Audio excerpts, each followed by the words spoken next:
बस सब ठीक है.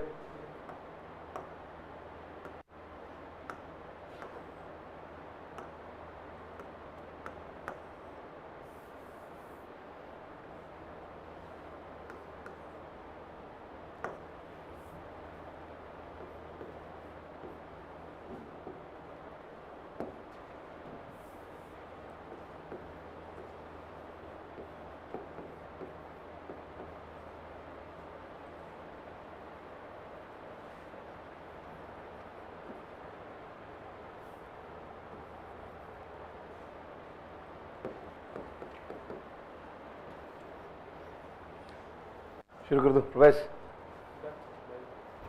Okay. Good morning all. So welcome to comprehensive public administration course. So especially the program is designed so that you will be able to handle this mains, that is mains 2023 in a better way. So what we will do is, I mean, if you have gone through the features of the program, we have divided into 3 phases. Phase 1 is already done. So in phase 1 what we did was, which started somewhere in June mid. So what we have already done is, we have covered the important chapters of paper 1. I mean, few of paper 2 also, and we have already conducted 5 short tests. So that you would have revised the PYQs, previous year questions of important chapters like introduction, administrative thought, administrative behavior, organization, comparative administration, development dynamics, OSAP, personnel administration, public policy. So all that you should have revised by now, and more or less if you have written the short test or if you have gone through it, most of the PYQs also would be done by now. Right. Now in this, that is the phase 2, what we will be doing is, you can assume it is a kind of crash course. So in this, that means I have planned somewhere around 100 hours. So what we will be doing is, for every single chapter, right from chapter 1, that is paper 1 chapter or introduction chapter, to the paper 2 last chapter, that is significant issues of Indian administration. So based on the PYQs, we will identify the core areas where they are asking most of the questions from.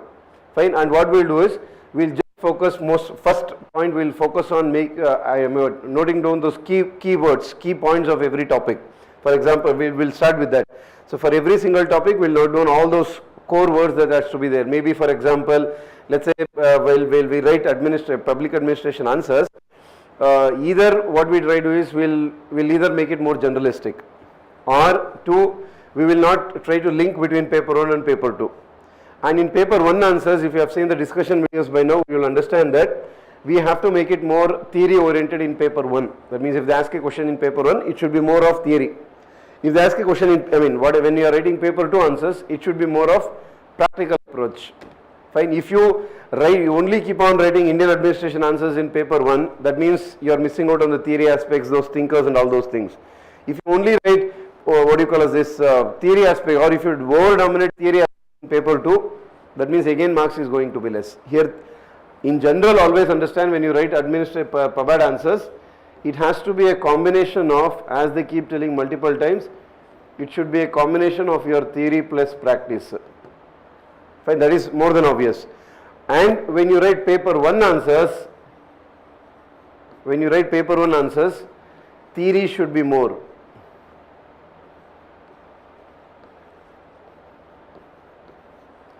Theory should be more when you write paper 1. Similarly, when you write paper 2 answers, in general it's a combination, understand, paper 2 practice should be more. Practice aspect, that means Indian administration aspect should be more. This is the key point of what you say, how to write answers in public administration. That is one of the things. And then obviously what were this, like let's say common mistakes that we do is, for example, when you write the paper 1 answers also, we may not cite multiple thinkers, or we may not write, we will only write the books, we will not write their, we will only write their names, but their works we may not write. All those also will have an impact. That's why what I keep telling is, when you write public administration answers, try to follow 5C approach. This I have already explained in those who have watched the discussion videos for short test, but though few might not have watched or few might be watching live stream now, that's why I am just explaining again. When you say 5C, the first one is the context of the question or context of the answer. So that you have to specify. That means on what backdrop the question has been asked. That is the context. Fine. Then comes the body part where you have to focus more on your content part. But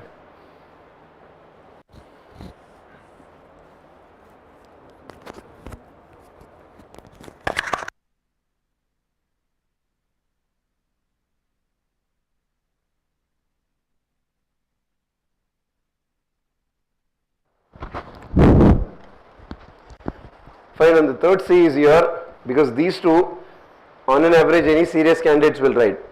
The third which you have to bring in is, see, has it been asked in the question, has it not been asked in the question, you don't have to worry much. Criticism part is the most obvious. Fine, then comes your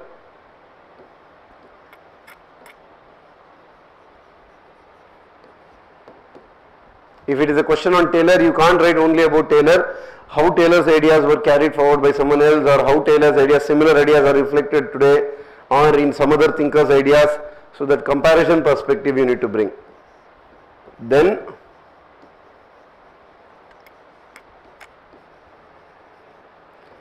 is that particular question or is the ideas of the particular thinker relevant even today?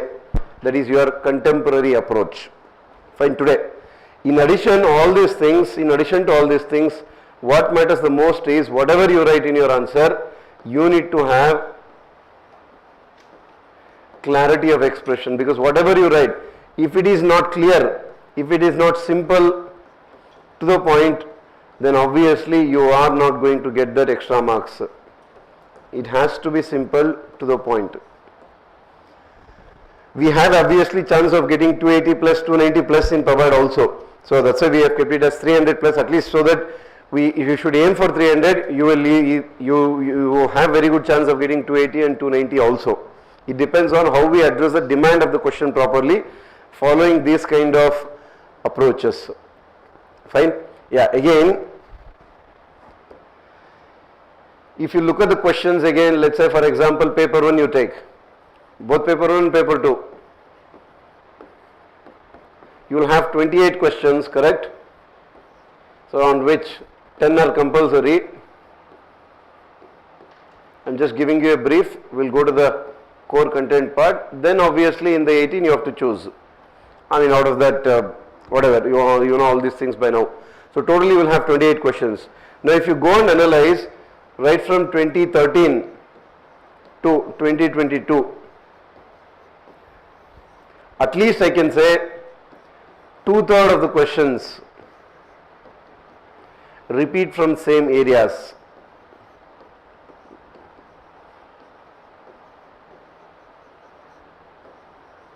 One year they may ask, few years they may ask particularly on some topic, and then they may shift all those things, but there are few areas where they keep on asking. Fine. So hence, lot of questions are actually repeating itself.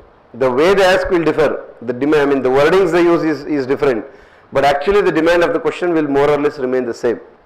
So hence PVQs matter a lot to understand how the questions are being asked, from what areas are being asked, how should we write. If you more or less write the answers for 10 years of PVQs, you have a very high chance, and then if you complete the paper and then follow 5C approach, very high chance obviously you will get easily 270.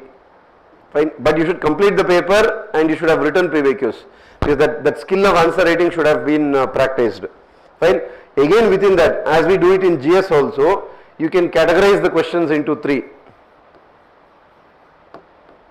In the questions, you can categorize them into 3, A, B and C. A means, that means they are like pretty direct questions. When you have direct questions, so obviously that means you have more content.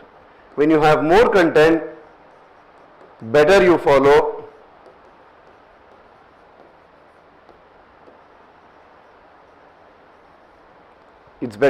point format answer. Fine. B means you know the demand of you have understood the demand of the question, but it's a very general, broad question. So when it is a general, broad question, it's better you follow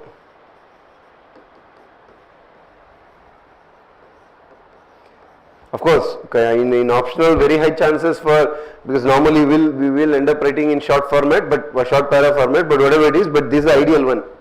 If it is general broad question, that means you have relatively less content, it's better you follow point format answer, it's better you follow short para format. Short para means 3 maximum 4 lines per point.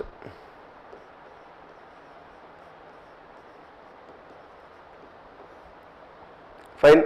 So write broadly. Then the C will be there, which is very random question, which is not so easy to attempt sometimes. Like for example, when they all of a sudden asked about red line and green line theory of administrative law, I mean you don't generally study them, all of a sudden they ask. So that kind of a random questions, obviously you have to again follow this kind of format and try to manage. Of course, if it is in compulsory, you will have no choice, or else you will have a choice based on that you have to choose. But random questions will be relatively less. That kind of very difficult phase of format was in 13, 14, 15, that time it's all, now they don't more or less ask questions like that. It will be pretty direct only. But the way we formulate, we structure our answer, that's what will determine. Fine, these are your categories of questions. So then how to approach the answer writing, all those things we'll get into that. Okay, as I said, in this program first what we'll do is, we'll focus on consolidate the points. First point, consolidate important points. Then what we'll focus is on is your PYQ discussion. I mean, now of course you can't discuss each and every single PYQ. The core PYQs, how to structure them, all those things will focus. Then we'll also focus on those value additions. Value additions means how to get that half mark extra. Like for example, how we do it in GS2 or GS3, whatever GS. Same, even you will have value additions. Keywords. Keywords matter a lot. There are 2 types of keywords as we keep telling. One is keyword of the topic. Second one is keyword of the question. So both will matter a lot. Like for example, if the question is on Weber, so there are certain keywords related to Weber. So that also obviously that should get repeated in your answer. Then whatever is the demand of the question, there you will have certain keywords. That keywords also should get repeated. The more and more keywords get repeated, the high is the chance that obviously you will get that half mark, 1 mark extra. Fine. So in addition, obviously, as I said, so how you bring back the thinkers, how you focus on interlinks, how you focus on works of thinkers,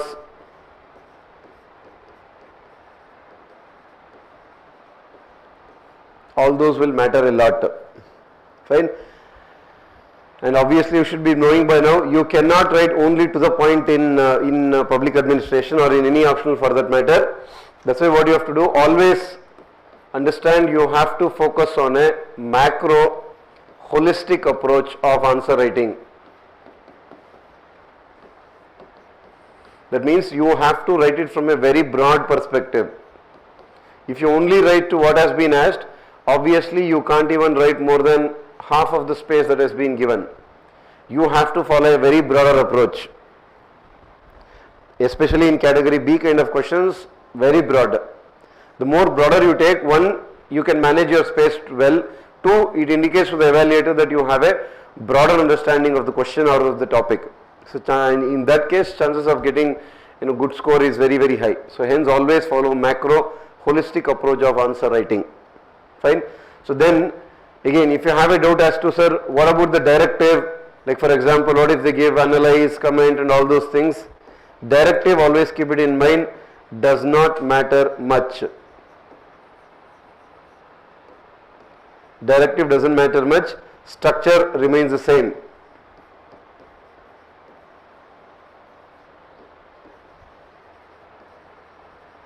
So there is no major change based on the directive, more or less the structure will remain the same. Only point is, let's say for example, if they have explicitly asked, do you agree? What is your opinion? So if they have asked anything like that specifically, then what you do is explicitly mention your opinion.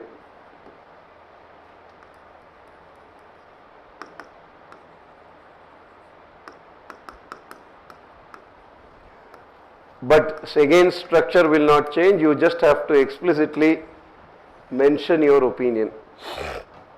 Explicitly mention your opinion. That's the only change that will happen. Do you agree or what is your opinion if they ask?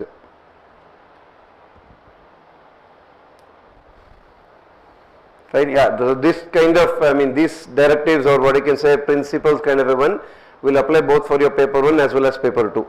Holistic approach, directive doesn't matter much, only when it is asked, do you agree or what is your opinion, explicitly mention your opinion.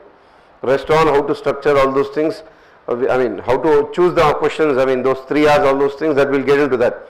So, for example, what do you call as this, you have to choose three questions, you have to choose, live for question 1 and question 5. On what basis we have to choose? Normally keep it in mind. Let's say for example, obviously either you will have 20, 20, 10. You will either have this format or you will have it as 20, 15, 15. This is the normal way you will get the questions, correct? So normally, the best choice is, rather than, let's say for example, question A, you know general, this is your category B question, this is your category B, this is also your category B, or this is your category C. Fine? Such kind of questions, it's better not to attempt. Fine? Because remember, let's say you have a chance of getting up to 300 marks. That means you have a chance of getting up to 60%. 500 is the score, 500 is the total marks, so 300 marks means 60%. 60% का मतलब होता है, that means in a 10 marker, they will give you, you have a chance of getting up to 6. In a 20 marker, you have a chance of getting up to 12. And in a 15 marker, you have a chance of getting up to 9. When you may score a little more than that also, but assuming 300, they are giving any optional for that matter, because more or less they are trying to create a kind of level playing field. Exceptional, if someone gets all of a sudden 315, 320 is an exception.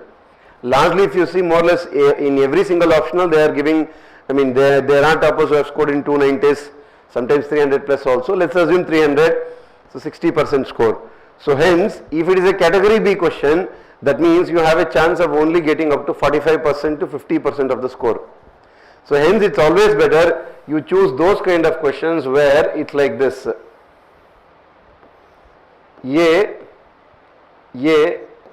B or C. So it is better you choose these kind of questions. Even if you don't know the third question, or it's a completely random, a very, very vague idea, even then it is fine. Fine? Or even it is better, let's say for example, A, B, B. Compared to choosing B, B, B or anything like, it's always better you choose A, B, or even if it is A, B, C, it is better you choose something like this. Always look for category A kind of questions. That means where you have the high chance of getting 50% score, or you can say 60% of the score, where you have very specific to the point kind of questions where the content is also relatively high. So based on that you have to choose. So this is about how to choose the questions.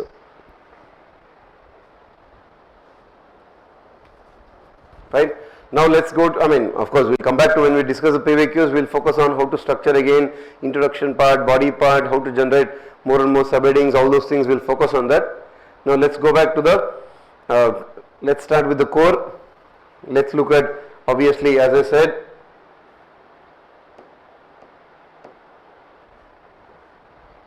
we'll start with your paper 1, unit 1, chapter 1, introduction chapter. Fine. We'll focus on the core aspects. You have to write a lot, so keep writing so that it becomes your kind of consolidated notes. Meaning, scope, nature, whatever you call that as.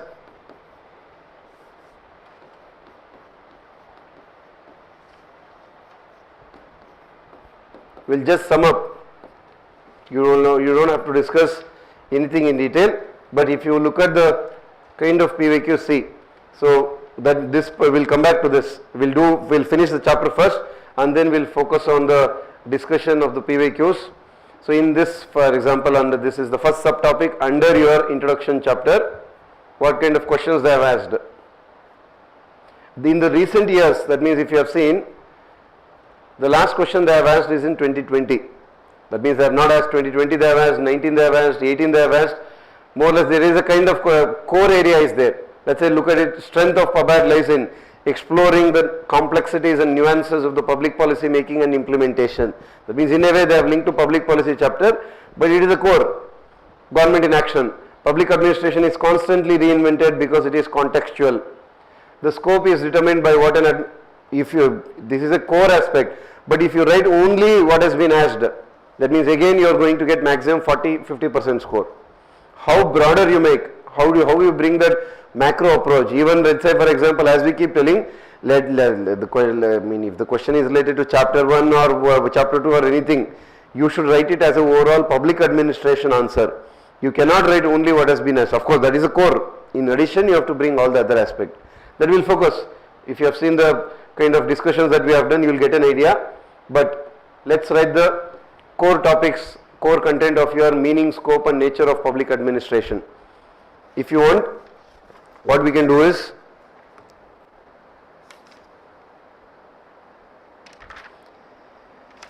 you can first note down under this topic what all questions have been asked. Please note down under the meaning, scope and nature or significance, whatever, everything. What are the PVQs that have been asked? 2020, as I showed just now. Strength of public administration, then we will write the answers later. First you should understand what are the PVQs that has been asked. 2020 question, strength of public administration, just write PA, is in exploring the, strength of PA is in exploring the complexities and nuances of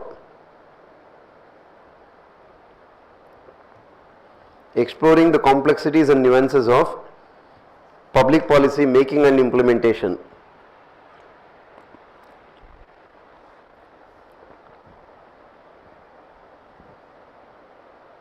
Public policy making and implementation. This is 2020 question. Then 2019 ka. Public administration constantly reinvented because it is contextual.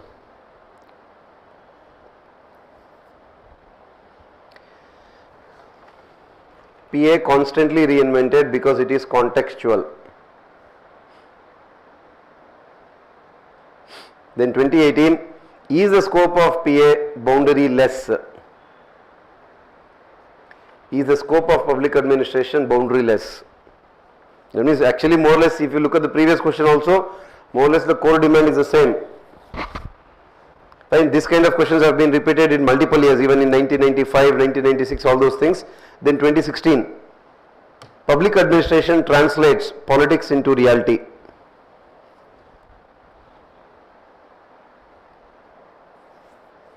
Public administration translates politics into reality.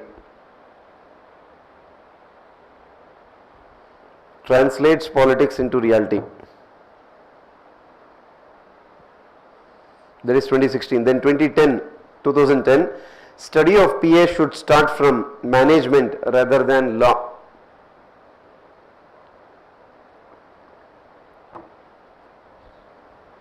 This we have also discussed in your shortest discussion. Study of public administration should start from management rather than law. This is 2010. Then 1998 का question भी है, but that's not necessary now. Then differences, public versus private administration. What questions have they asked on that topic? On that topic, number of questions has reduced, but if in case they ask, PA was public administration versus private administration. The last question they have asked on this was almost 15 years back, 2007 question. Two species of the same genus. This is obviously the statement of Dwight Waldo that public and private administration are two species of the same genus. They are two species of the same genus. Then 2001, again a very old question. In the recent times, this topic they have not touched, public and private, but obviously you should understand the core differences. Publicness of PA is its ultimate value. Publicness of public administration. Publicness of PA, public administration, is its ultimate value.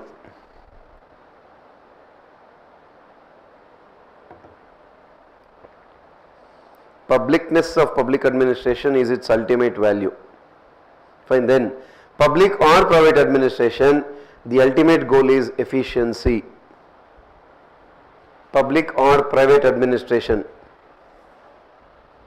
public or private administration, ultimate goal is efficiency. So this is what 1997, that means those are all very old top questions. So in the recent times you don't have it. But if you look at the questions itself, you will understand there is a core area where they can ask the question from. Normally if they want to ask a question on this meaning scope, they will ask why is it contextual, how the boundaries is continuously changing. That is the core area on which they will ask the question from. Fine. So then what should we remember? What should be there in your note? Please keep noting those points. First one, just as very basics. When you say administration, fine, please write. What do you mean by in overall administration? Administration. Administration. Conscious, coordinated effort. Conscious, coordinated effort. Conscious, coordinated efforts by utilizing the resources, all kind of resources, men, material, all those things. Conscious, coordinated efforts by utilizing the resources to achieve common purpose. To achieve common purpose. Conscious, coordinated effort by utilizing the resources to achieve a common purpose. Who has given this? Even if you go and look at the definition given by Negro or Gladden, more or less, or Fifner, you will find the same. So in just bracket you write these names. Anybody you just name it, more or less everybody have given the same definition, given by Negro, Gladden, Fifner. Conscious, coordinated effort by utilizing the resources to achieve a common purpose, to achieve a common goal. Fine. Then that is the core of administration. Then what do you mean by public administration definition? Public administration, according to Dwight Waldo. So whenever you want to write it, just write this definition. That's it. That's what is we are focusing in your consolidated notes. According to Dwight Waldo, it includes, that means public administration includes, it includes all kinds of efforts. It includes all kinds of efforts. It includes all kinds of efforts directed towards, all kinds of efforts directed towards the welfare or service of people. All kinds of efforts directed towards the welfare or service of people. The welfare or service of people.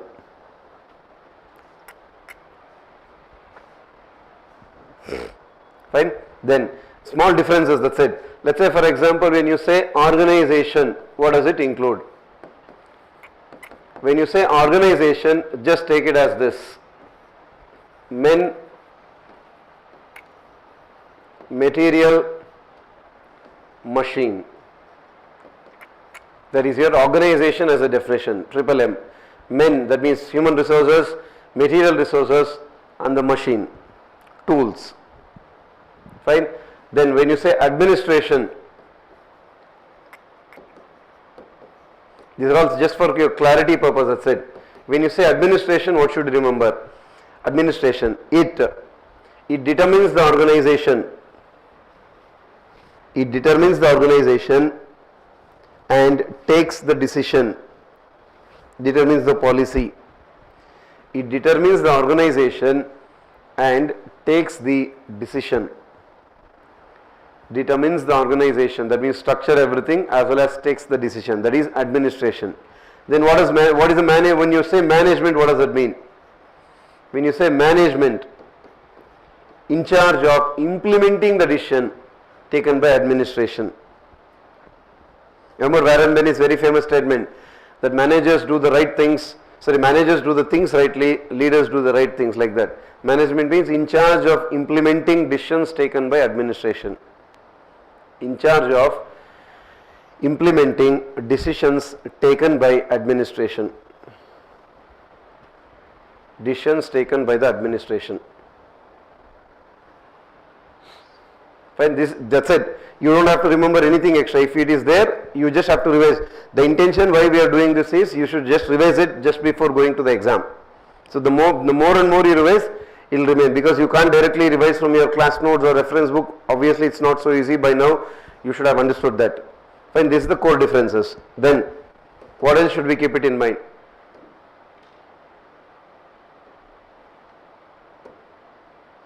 Fine, when you say narrow view, we'll just sum up all these things very quickly.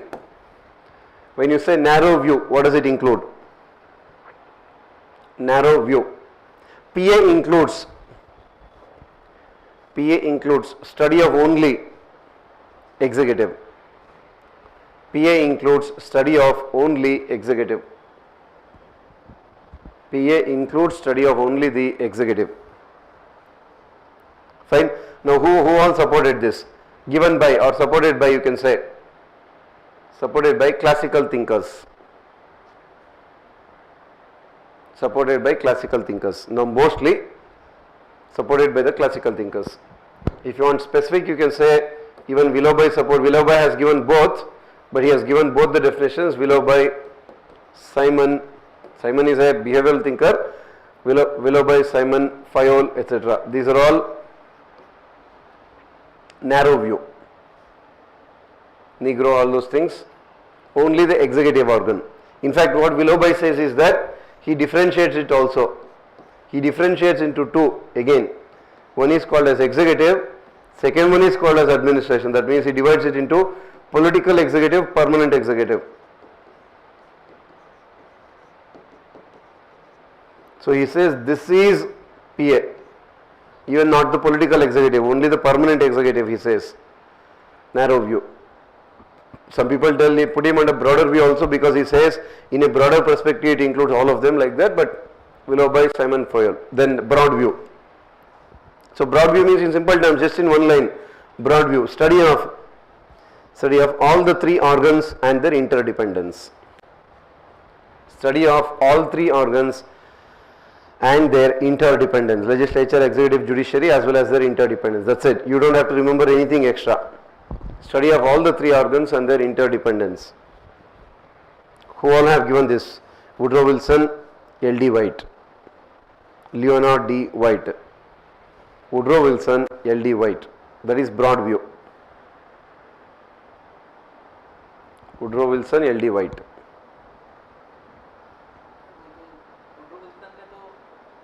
Public administration, dichotomy. Dichotomy has done, but when he says that you have to study all of them, it includes all of them, is the Woodrow Wilson statement, because it includes systematic, detailed application of law, all those things. So hence he has taken a broad view. Fine, of course, definition wise everything will vary a lot. Then comes your process view. That means what does it include? In process view, what do we study? Process view is also called as post-core view, given by Luther Gulick, the very famous one. Process view or post-core view, Gulick, Luther Gulick.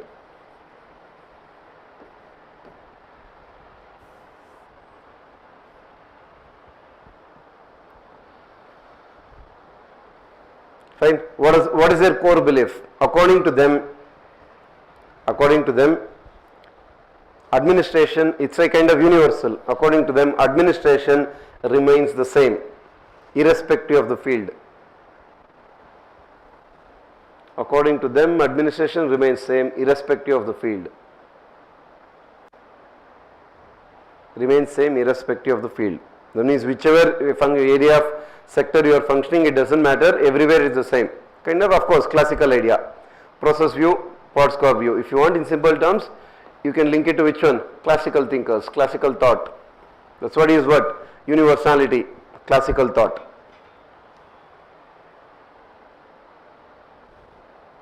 And that's why it is given by Luther Gulick. Then comes the more broader one, that is your what we call it as subject matter view. We will only write the core points that should be there in your notes, because obviously you would have revised it multiple times by now. Subject matter view. So what did they say in simple terms? the area in which administration is functioning matters. That means, are you functioning in, is it the administration of health department, is it defense, is it public, is it private, so many things. The area, the field in which administration is functioning determines the scope.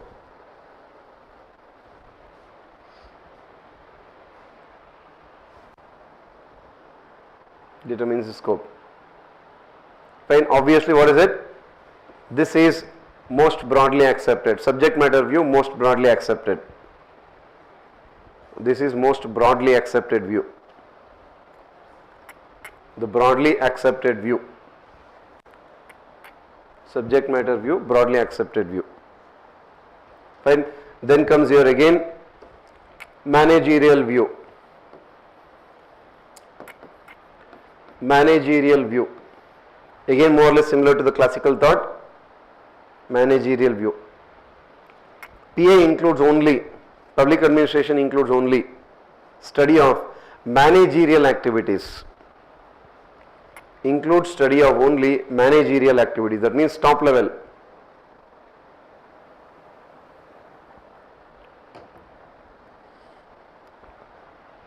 Only the study of managerial activities. Again mostly what is it? Classical thinkers. Again Fayol, Gulick, that kind of people. Fayol, Gulick, those kind of people mostly gave managerial view.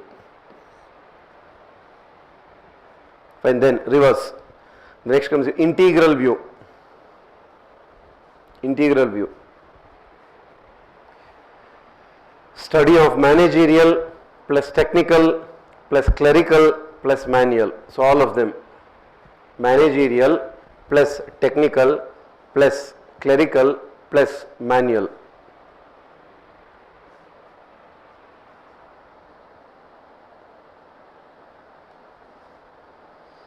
So that means it's a more broader view. Again, integral view most broadly accepted. Most broadly accepted. Mostly accepted is your integral view.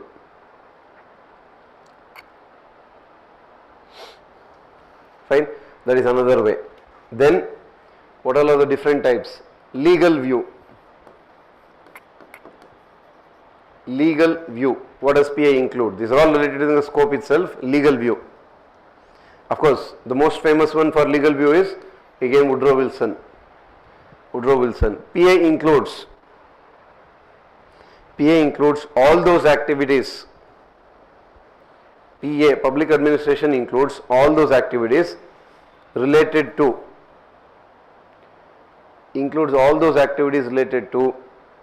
the implementation of laws, policies, programs. All the activities related to implementation of laws, policies, programs. All the activities related to the implementation of the laws, policies and programs. Fine. In fact, write the very famous definition of Woodrow Wilson as defined by Woodrow Wilson, as said by Woodrow Wilson, public administration includes detailed systematic application of law. As defined by Woodrow Wilson, public administration includes detailed systematic implementation of law. So these are all obviously which will help you when you write the answers. Detailed systematic implementation of law. It is PA is the most visible form of government, most visible aspect of the government. It is the most visible aspect of the government. The most visible aspect of the government. Fine. So that is a legal view. Then comes your political view. Political view. Political view. It includes, that is PA includes all the activities associated with, it includes all activities associated with allocation of the resources. All the activities associated with the allocation of resources. all activities associated with the allocation of resources. Obviously what it did, this view broadened scope of PA. This view broadened the scope of PA. Broadened the scope of PA. Here, that means under this view, here state, non-state actors will also be studied. State as well as non-state actors will be studied. State as well as non-state actors will be studied.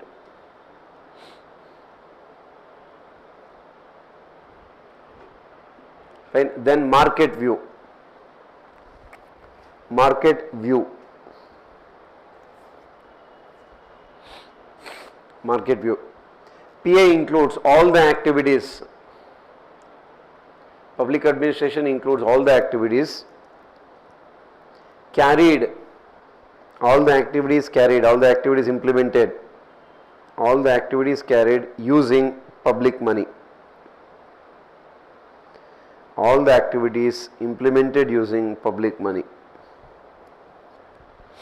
Fine. This is more or less similar to the political view itself, that is market view. Then the very famous one, you can make two columns, instrumental view, discretionist view. मतलब differentiate करो the tabular column जैसे, instrumental view, discretionist view. Instrumental view, discretionist view.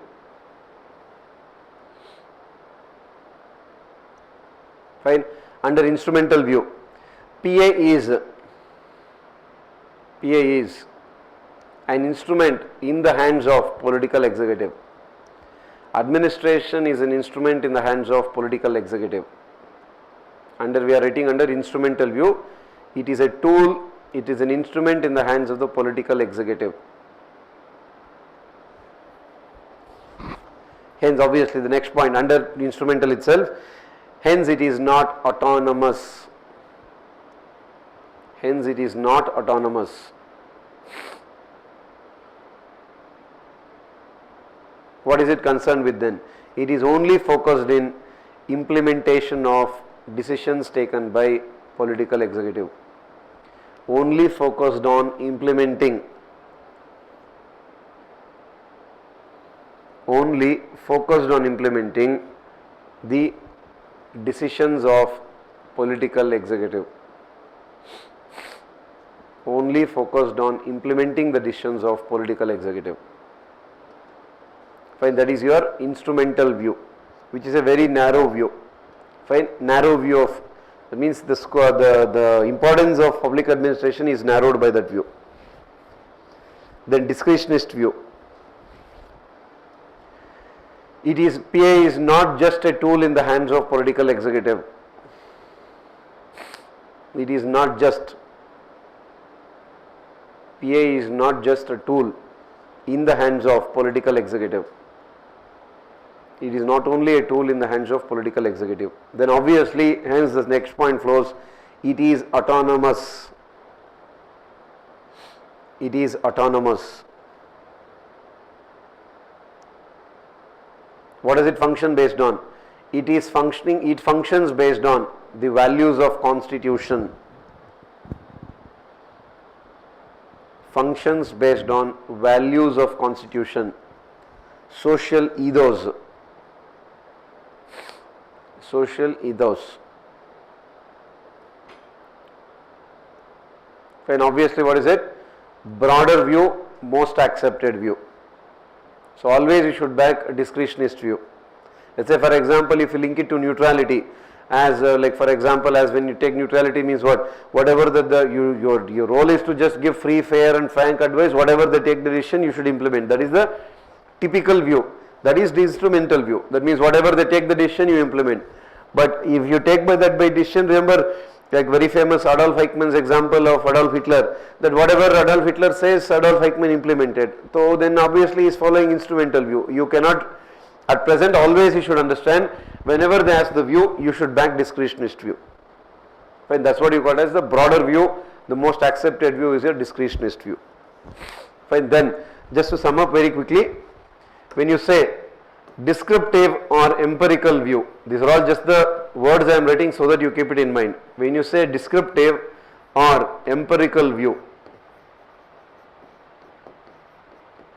descriptive or empirical view.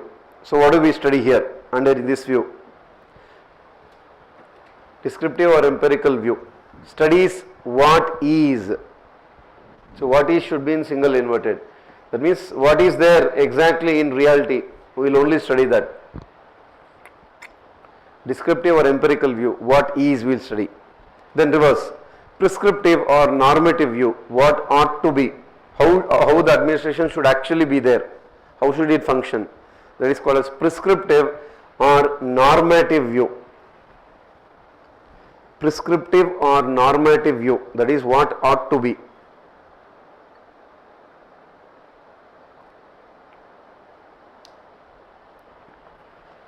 Prescriptive or normative view, that is what ought to be. So that is these kind of views. Then there is public value, all those things, but that is a core that you have to keep it in mind. These are the various views, meaning and all those things, definition. Just one or you just have to remember. Okay, if it is legal view, just write Woodrow Wilson definition, or write Dwight Waldo's definition, or in general administration write Fifner's or Gladden's or anybody's view. That's it. You don't have to remember anything more than that. Yes ko revise kar do. Same thing if it comes in the exam, you have to just bring that back. Fine. Then the small, again write the core. Public versus private administration. What is the core differences then? Public versus private administration.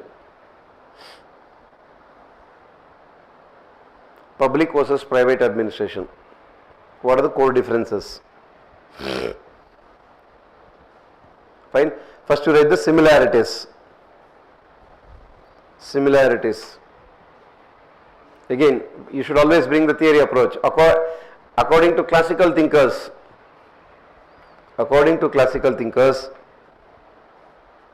there is no difference between them. Because obviously their belief is what? It's all universal. According to classical thinkers, there is no difference. There is no difference. Administration is universal. According to classical thinkers, there is no difference. Administration is universal. According to the classical thinkers, there is no difference. Administration is universal.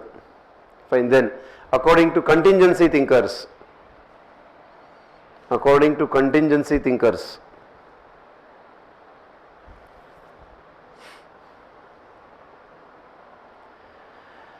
the difference is based on, according to contingency thinkers, difference is based on the situation. Difference is based on situation. Fine, what does that mean? That is hospitals in both public and private sector operate similarly. Hospitals in both public and private sector operate similarly. That means because both are same.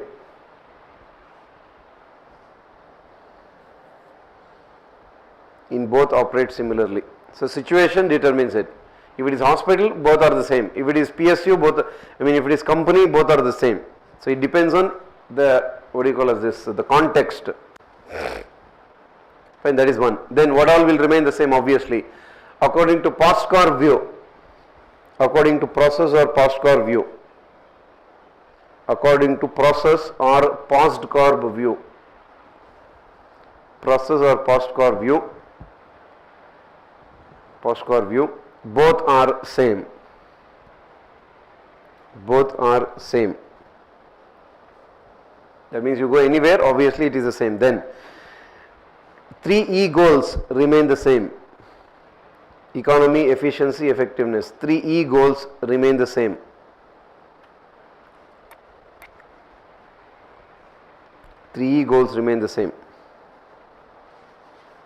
Fine. Then what do you call as this? Just remember that very famous kind of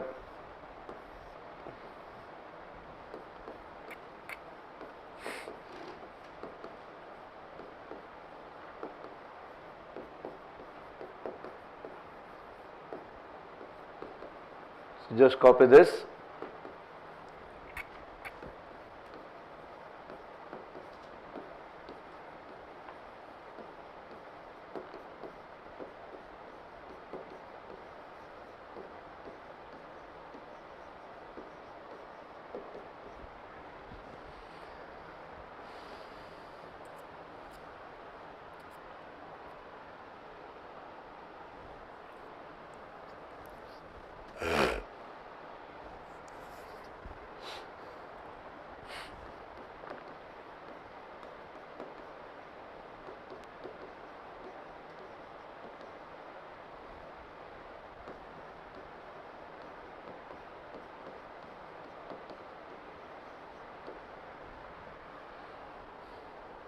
Existence of hybrid organization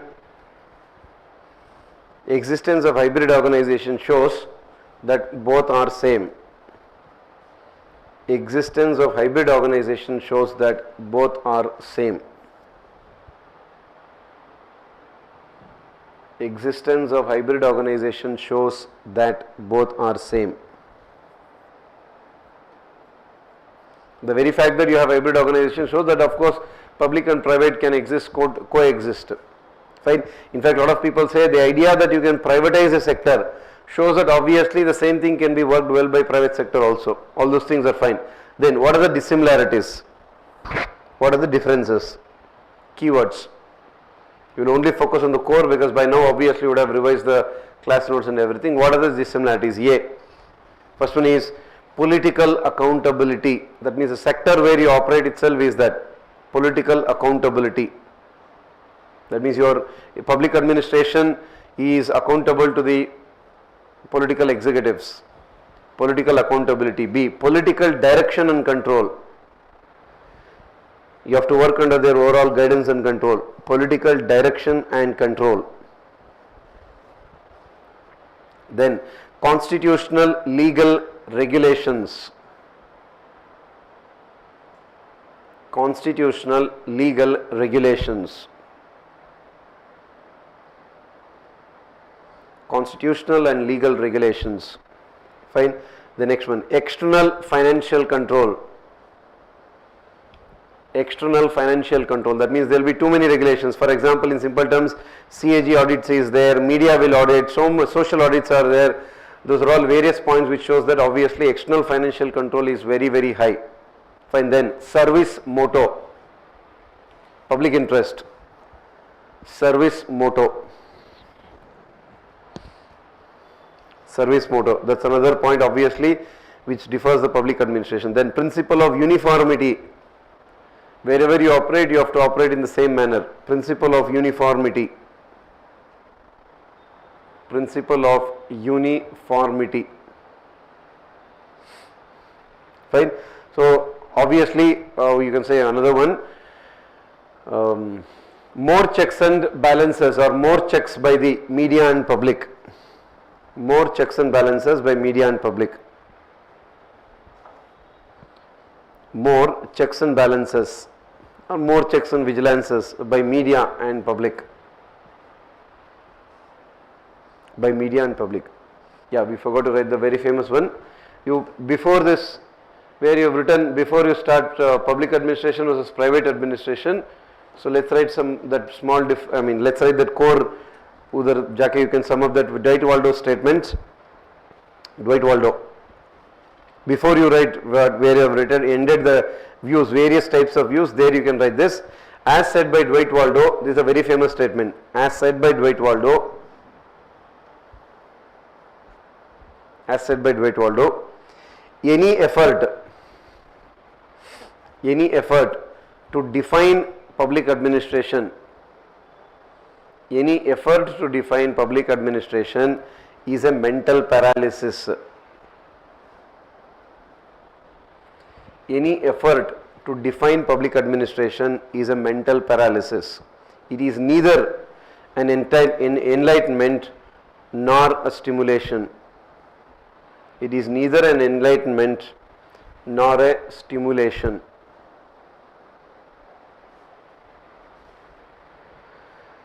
Neither an enlightenment nor a stimulation.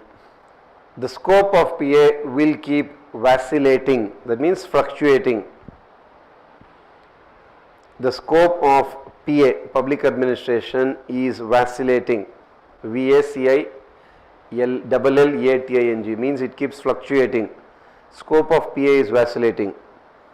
However, public administration remains the staple core of public interest remains the staple core of PA.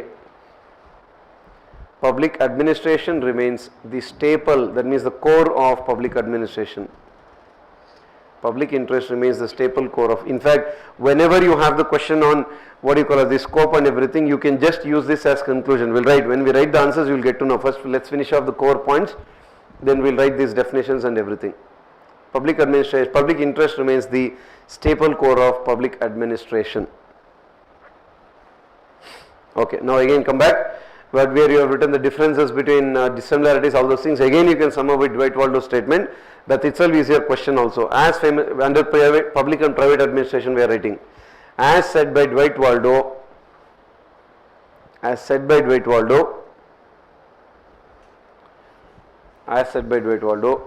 both the administration, that means public and private administration, as said by Dwight Waldo, both the administration are two species of the same genus.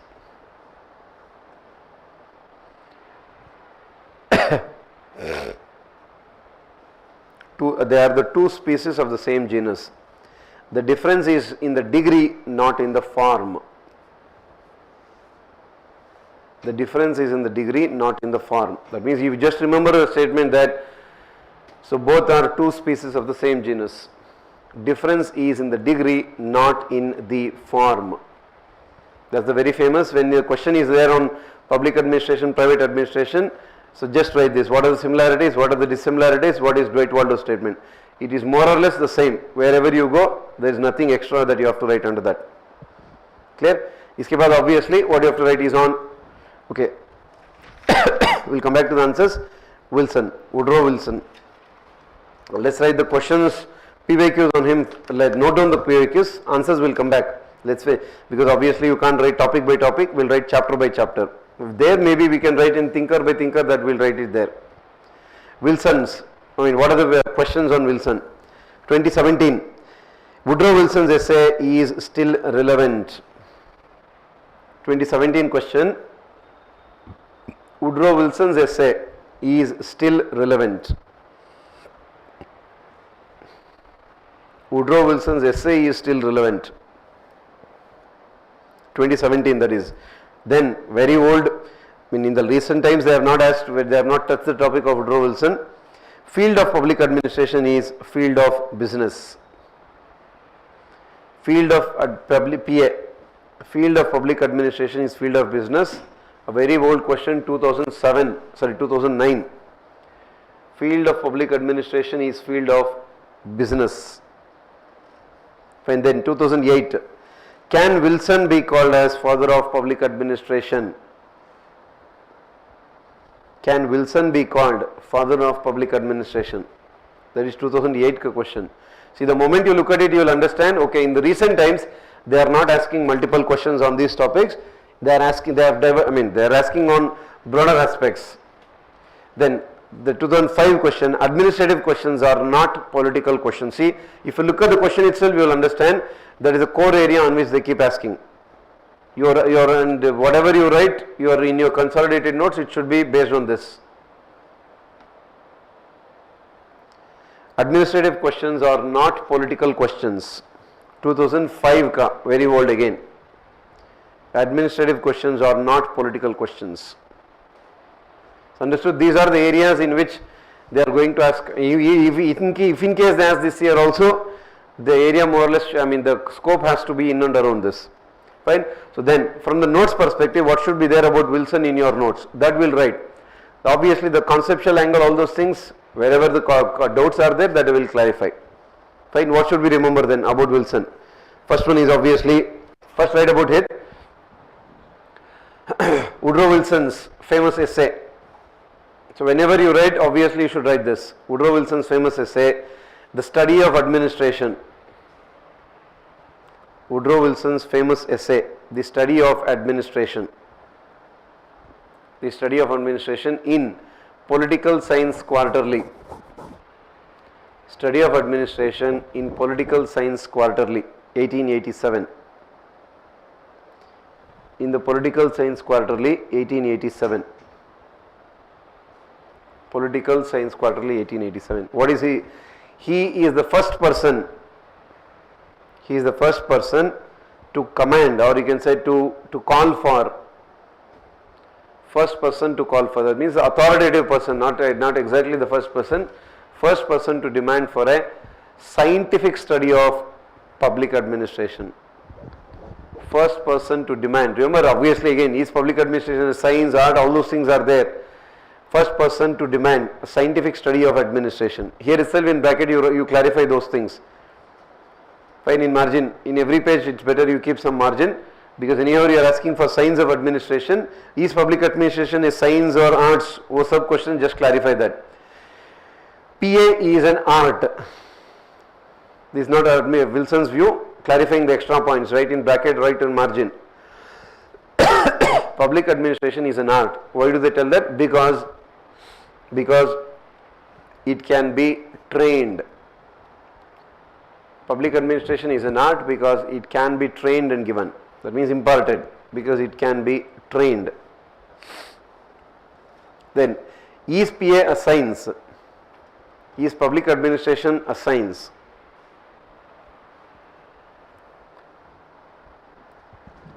Fine, what did a lot of people say? A lot of people rejected that PA is a science. A lot of people rejected public administration as science. A lot of people rejected public administration as science. That means you cannot call administration as science. A lot of people rejected public administration as science. What is the reason? Because science requires universal principles. Science requires universal principles. It requires universal principles. Laboratory research. Remember, we will discuss again these things in your behavioral thinkers. Laboratory research. And human behavior cannot be studied. Human behavior cannot be studied by this approach. That means human behavior is very subjective. Human behavior cannot be studied by this approach as it is very subjective. Human behavior cannot be studied by this approach as it is very subjective. Fine, but who settled it? However, as said by Karl Popper, Popper, all the knowledge is provisional and temporary. When you say science, according to them, the rigid is, it is the same. It is same everywhere. It is same temporally, spatially, everything.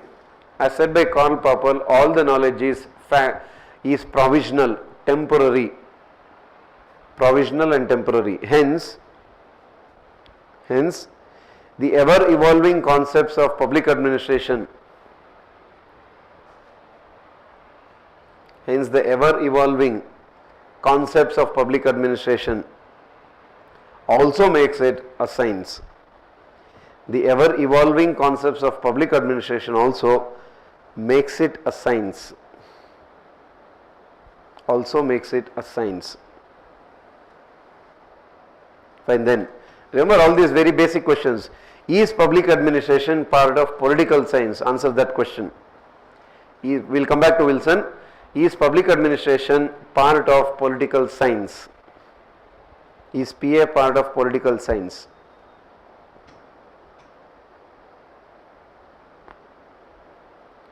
If you want to say yes, what is it? Yes, and then argue. Yes. Why? PA studies government in action.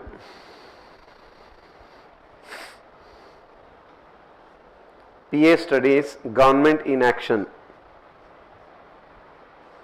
which is just one component of state. PA studies the government in action, which is just one component of state. Which is just one component of state. That's why it is called as yes, it is part of political science. Then there itself, no. That means it is not part of political science. No. What is the reason? Because in political science, the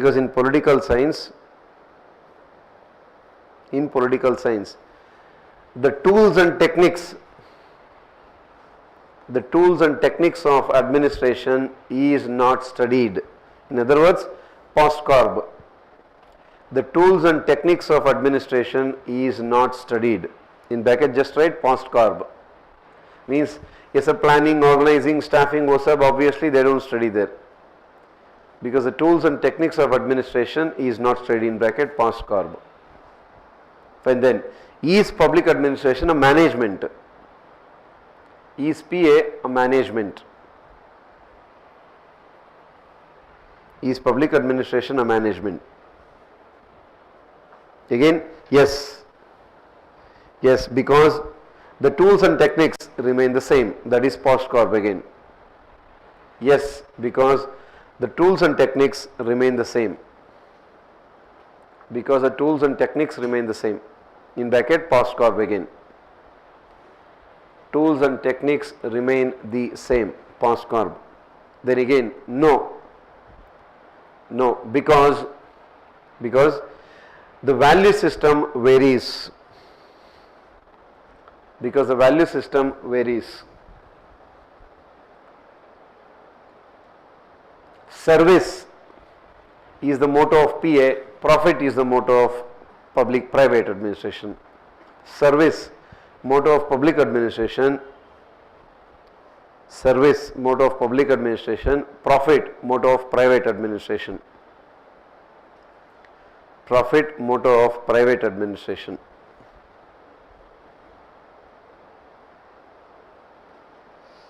Fine, that is the point. Then, public administration as practice, study or discipline, profession.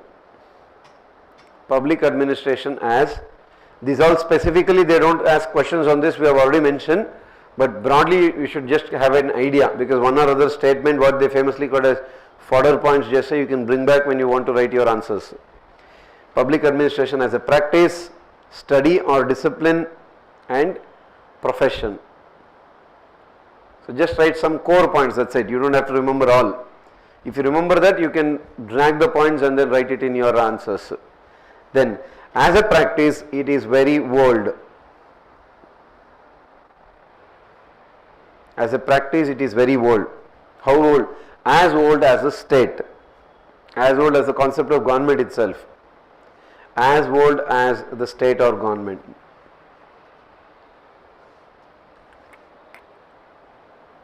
As old as the state or government.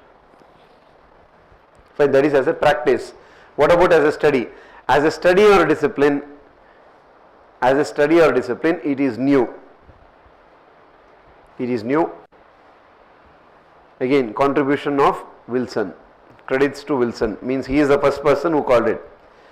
As a study or discipline, it is new, based on Woodrow Wilson's contribution. Woodrow Wilson's call, whatever you call them as. Woodrow Wilson contribution. Fine. Again, just write like that. When you say it is a discipline or a study, both mean the same. It should have two components. When you say discipline or study, just write two components. What are they? Body of knowledge. When you say it is a discipline, one, it should have body of knowledge. Two, knowledge imparted, or in other words, simple terms, courses offered. Knowledge imparted in colleges and universities. Knowledge given, courses offered in, that means public administration will be offered as a course in colleges and universities. So one, there should be a body of knowledge. Two, it should be offered. So what do you mean by body of knowledge then? In simple terms, tools, concepts, techniques. those postcorp, NPA, NPM, whatever you call it as. So you should have your own tools, concepts and techniques. So the NPAs, NPMs, good governance, governance and so many thinkers that all of them you have, those are all what you call it as a body of knowledge. Tools, concepts and techniques. And then all of them given in your universities is called what you call. Hence it is a discipline more than obvious. Then what about profession? So clarify that. What do you mean by profession? Again, what all should be there? Mention whatever is there for discipline in addition. First one, body of knowledge. When you call it as a profession, what should be there? Body of knowledge. B, courses offered. That means taught in colleges and universities. Body of knowledge. B is courses offered. Then what is C? Training. Training. Training for the administrator, that is training. Then D, that means fourth one. Fourth one is, what do you call as this? Code of conduct. Code of conduct. Fifth one is its own association. That means it's a group. Like how you have Doctors Association, Engineers Association, Chartered Accountants Association, like that, its own association. Fine. What is not there? For PA, last two aspects is still not evolved. For public administration, last two components still pending. Means you don't have its own code of conduct. As a Indian civil service you will have, as a overall one, like the oaths that doctors take, like that. It doesn't have the last two components. Hence, it is a profession in making. For PA, it doesn't have the last two components. Hence, it is a profession in making. It doesn't have the last two components. Hence, it is a profession in making.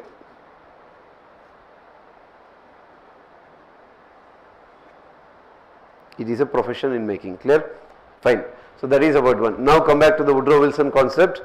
So his famous essay, The Study of Administration, Political Science Quarterly, 1887. So he is the first person to demand for, to strongly call for the science of public administration. Yes. Again, what is the backdrop? Woodrow Wilson demanded, just write WW. Woodrow Wilson demanded it. Woodrow Wilson demanded it in the backdrop of spoils system of US, what they called as patronage system. Woodrow Wilson demanded it in the context of spoils system of US. Demanded it in the context of spoils system of US.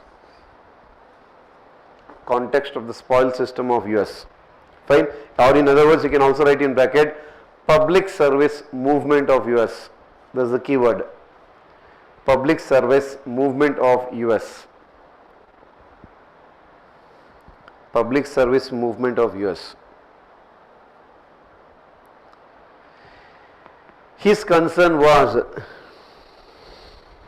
what was his concern? His concern was A, straighten the paths of government. Straighten the paths of government. Straighten the paths of government. That is A. B, make it more business-like. Make it more business-like. Then C, make it more duty-bound. Make it more duty-bound. Make it more duty-bound. Fine, that's what he said. Fine, then again next point, what he said about evolution. Fine, in the era of absolute rule, means monarchy, feudalism, whatever you call it as, in the era of absolute rule,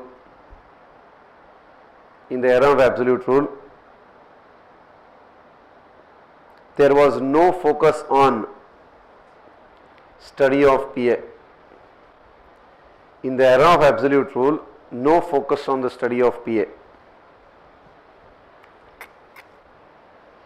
No focus on the study of PA. Then two, below that, era of struggle for popular control. Era of struggle for popular control. Era of struggle for popular control. During this phase, means what he compares to Europe and all those things. During this phase,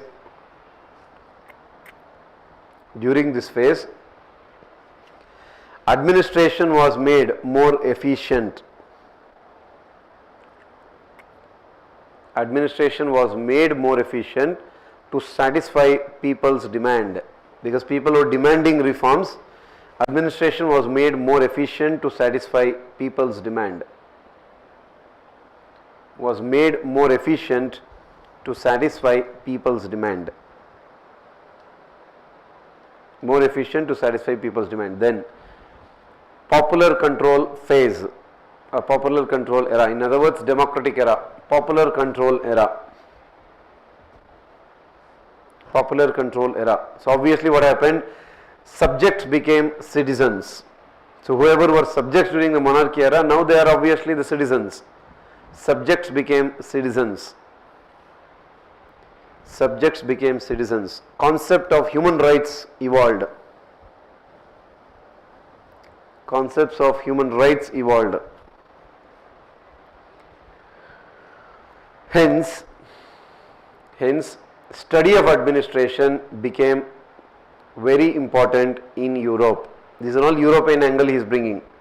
Hence, study of administration became important in Europe because it's an era of popular control. Study of administration became important in Europe. How does he compare with US? According to Wilson, in US, the focus was more on, according to Wilson, in US the focus was more on drafting the constitution.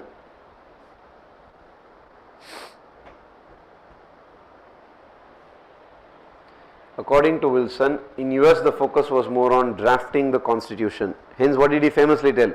He famously said that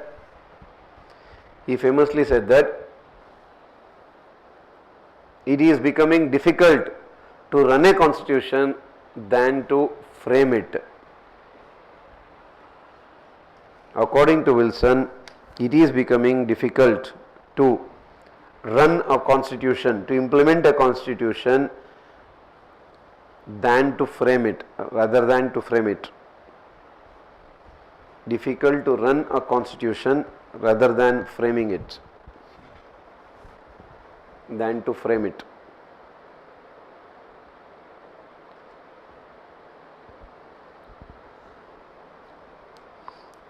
Fine. Hence, what he did then? Obviously, the very famous idea, put the subheading, politics, administration, dichotomy. Politics, administration, dichotomy. So, what is it in simple terms? According to Wilson,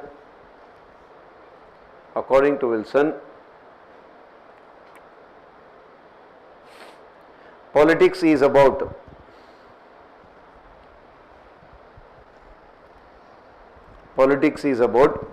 framing the policies and taking the decisions. Politics is about framing the policies and taking decisions. Framing the policies and taking decisions. Administration is about implementing such decisions. Administration is about implementing the decisions. It is about implementing the decisions. So, what are the famous statements? Obviously, according to him, administration, so these are all statements you write. Administration is more business-like, less unbusiness-like. According to him, administration is more business-like, less unbusiness-like. Administration is more business-like and less unbusiness-like. Fine. Administration is free from Administration is free from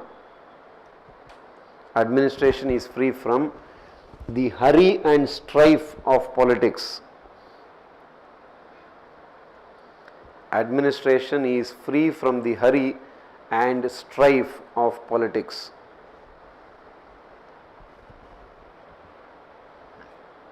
Administrative questions are not political questions. These are all very famous statements. Administrative questions are not political questions.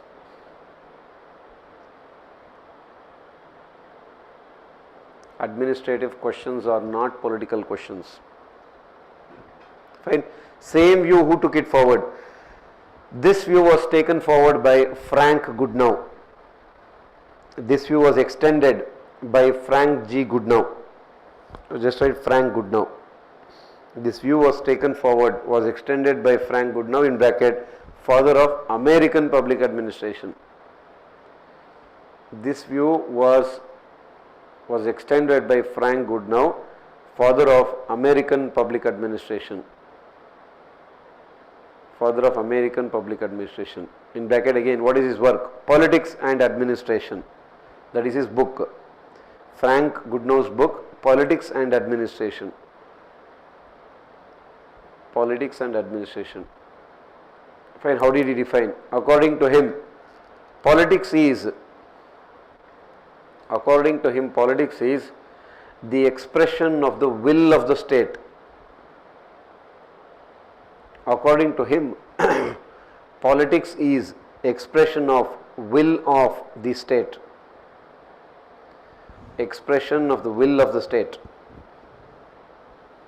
Expression of the will of the state, and administration is implementation of the will of the state. Administration is implementation of will of the state.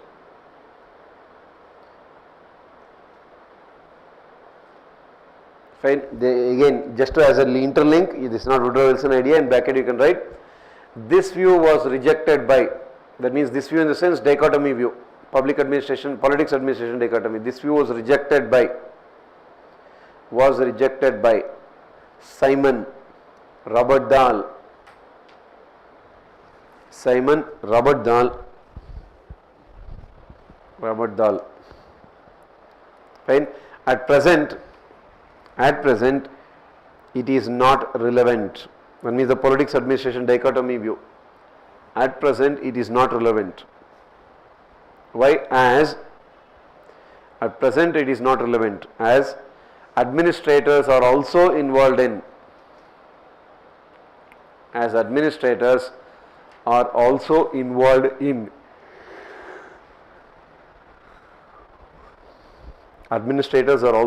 in the policy formulation. As administrators are also involved in policy formulation.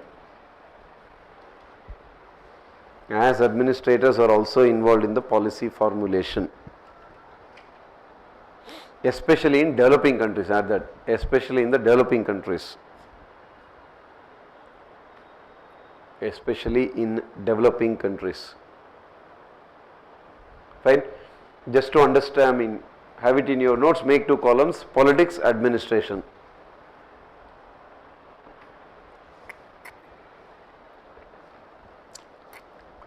Politics, administration, just broad, just keep it in mind, just to revise quickly.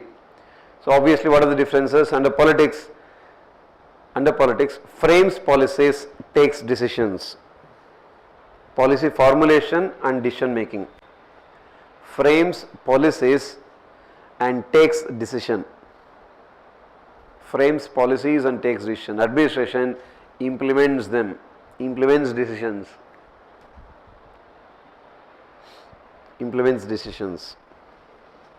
Right, then at politics, it is in legislature. That means where is its sitting, where is its place? It is in legislature. Under administration, it is in bureaucracy, civil service. It lies in legislature, it lies in civil service, bureaucracy. Fine, then under politics, they are elected. They are elected. Under administration, they are selected or appointed, recruited. They are appointed, recruited, that is selected or recruited, whatever words. Under administration, they are selected or recruited, appointed, any words you can use. Fine. Then again under politics, temporary. Political executives are temporary, temporary in nature. Civil service, administration, permanent in nature. Let's say political executive or temporary executive, civil service or permanent executive. Temporary, permanent. Fine. Then under administration, under politics, they are amateurs, means non-experts. Amateurs means not based on knowledge. Amateurs, amateurs, amateurs or non-experts. Administration, they are experts, this body of knowledge. Administrators, experts. Fine. Then under politics, more focused on or more exposed to public opinion. More exposed to public opinion.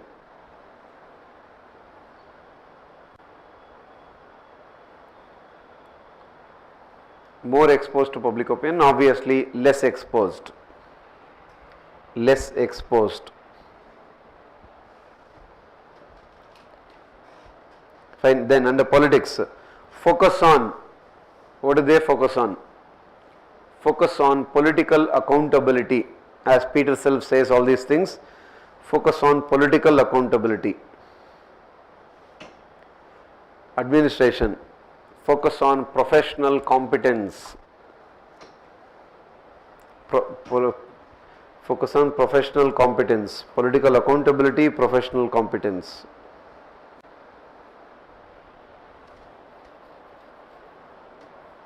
Fine. Then politics, directly answerable to the citizens through elections. Directly answerable to citizens. Politics, directly answerable to citizens. Administration, only answerable to political executive. Under administration, only answerable to political executive. Only answerable to political executive. Fine. So not just said by Wilson, overall we have summed up. So that is more or less the differences between your politics and administration. Politics, administration, dichotomy, how it has been rejected, all those things, the ideas that we have written. Okay, come back then. So what did he feel? Woodrow Wilson stressed on 3 E's as the goals of PA. Economy, efficiency, effectiveness. Stressed on 3 E's as the goals of public administration. 3 E's as the goals of public administration. Fine, obviously he believed that it is science, all those things. 3 E's as the goals of public administration. Fine, then he is the first comparative thinker. He is the first comparative thinker. He is the first comparative thinker. He is the first comparative thinker. He wanted to study European administration. He wanted to study European administration.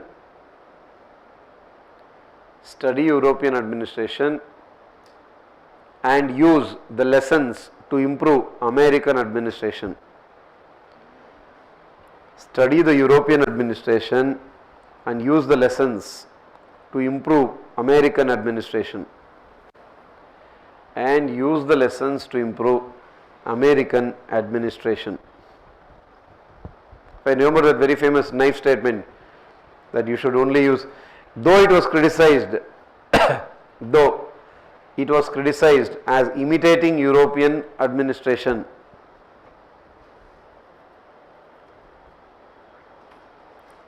That means a lot of people criticize that if you study European administration and try to use the lessons, You only imitate. It was criticized for imitating the European administration. How did he back?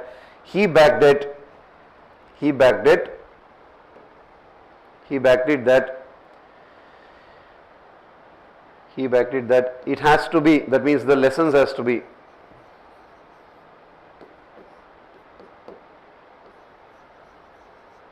He backed it that the lessons has to be culturally filtered.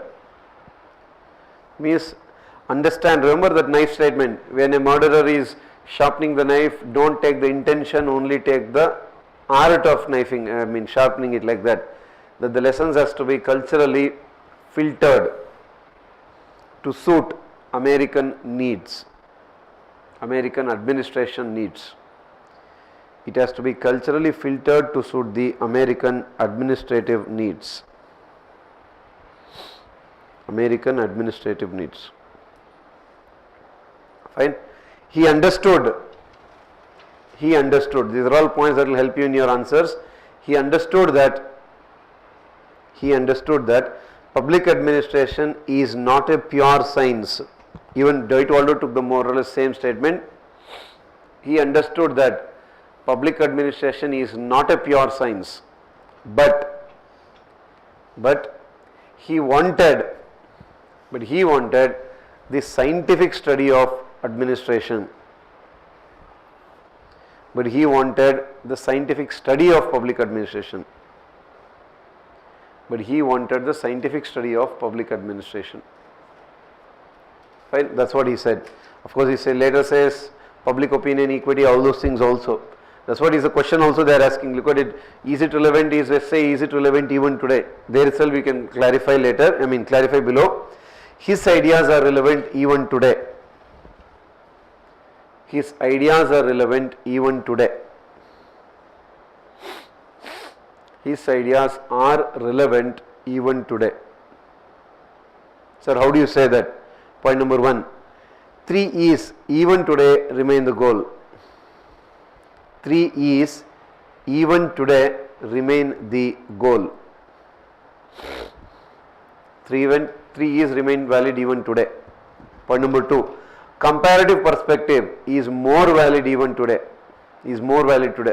So he started it, but comparative perspective is more valid today.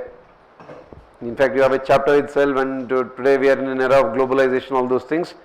Comparative perspective is more valid today.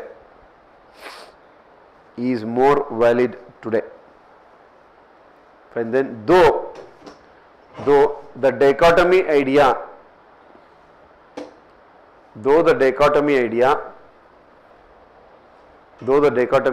is rejected,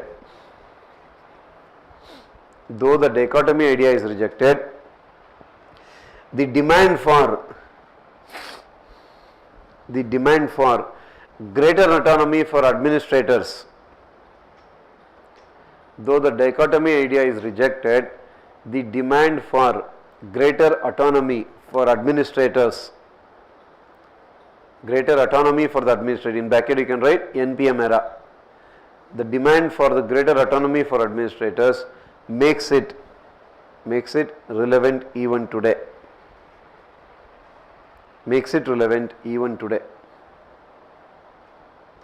Fine, then below another one. He had stressed on public accountability, public voice. He had stressed on public accountability.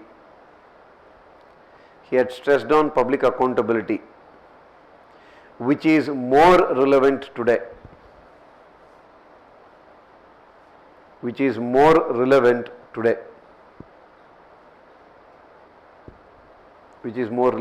Then he had demanded, or he had stressed on straightening the paths of government. He had stressed on straightening means correct it, straightening the paths of government, making the administration more duty bound.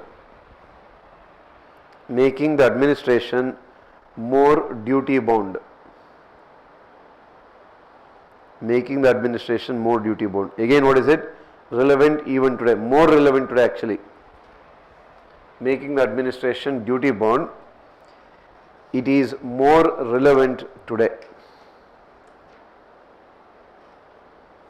It is more relevant today. Fine, that is Woodrow Wilson is irrelevant, all those things, does he, this obviously you have to tell that, hence, yes, of course, clarify that. Though he did not give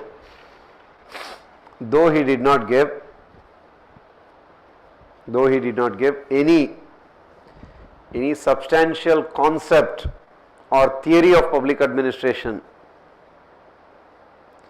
he did not provide any substantial theory or concept or principles of public administration,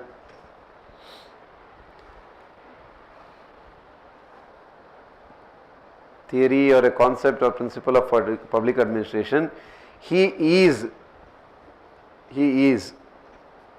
considered as father of public administration. He is considered as father of public administration because of his contribution,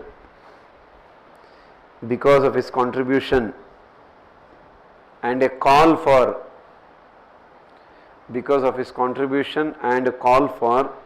evolving the science of administration, because of his contribution and the call for evolving science of administration, scientific study of administration.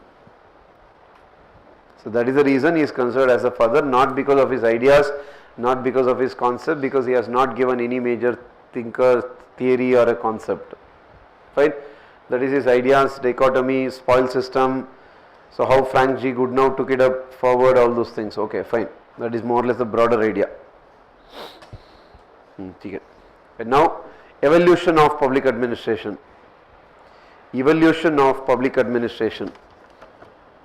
Again, let's write the questions that has been asked on it. What all questions? 2021. Evolution of public administration, 2021. Creation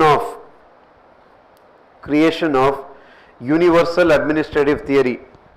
We'll finish off the entire chapter and then we'll focus on the structuring part of at least 2 or sometimes 3 questions on each and every subtopic. Creation of a universal administrative theory is hindered by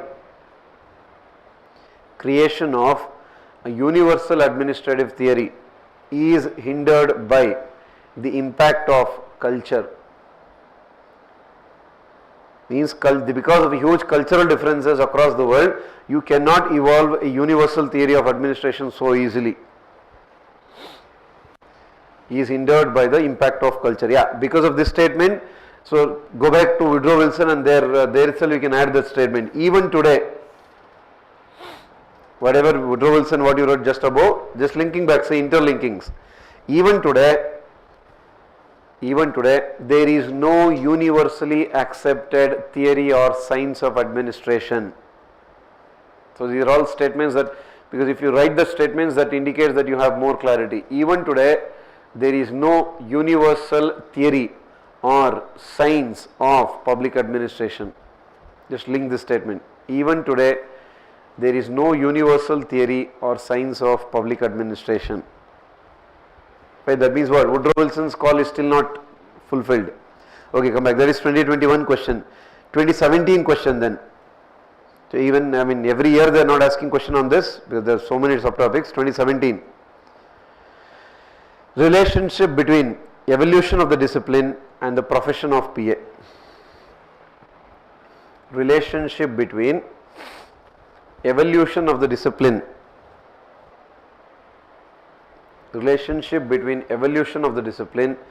And the profession of PA, public administration. Evolution of the discipline and the profession of public administration.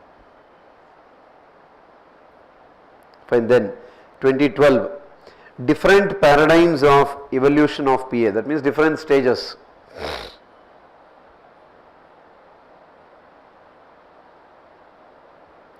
Different paradigms of evolution of PA. different paradigms of evolution of public administration. Then how MB1, 2, 3 reconceptualized PA, how Minnowbrook 1, 2, 3, how MB1, Minnowbrook 1, 2 and 3 reconceptualized public administration. How Minnowbrook 1, 2 and 3 reconceptualized public administration. This is 2011. See, that means regularly there are not questions on this. Then, I mean, if you look at it, mostly it is about the evolution, the different stages you should recall, that's it. Then 2009, from Wilson to Simon, efficiency is the core concern of PA. That means if you start from Wilson, you get it till Simon, they are telling efficiency is the core concern of public administration. From Wilson to Simon, efficiency is core concern of public administration. Core concern of public administration. Then locus and focus paradigms of public administration, Robert Golumbevsky. Locus and focus paradigms of PA, Robert Golumbevsky. That's what is actually the core. Locus and focus of public administration, Robert Golumbevsky. Then paradigms of Nicholas Henry.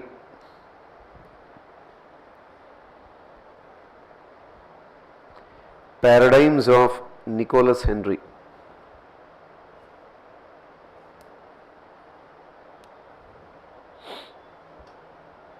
Paradigms of Nicholas Henry. Yeah, those are the more, I mean, these are all 2002, 2002 like that, 2002, 2000 like that. So these are the core ideas or the overall questions. So if you remember that Robert Golumbevsky, all those things, of course, anyhow MB1, MB2, all those things will study again under your NPA. Fine. Now what are the stages? Just put the heading. We can sum up first under the evolution part.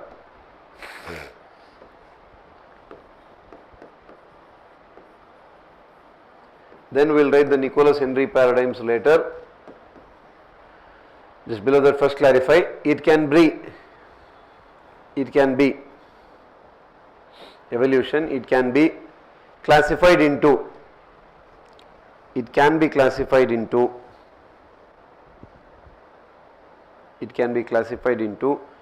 5 paradigms. In fact 6. It can be classified into 5 paradigms. First one is obviously politics administrative era of PAD, politics administration dichotomy era.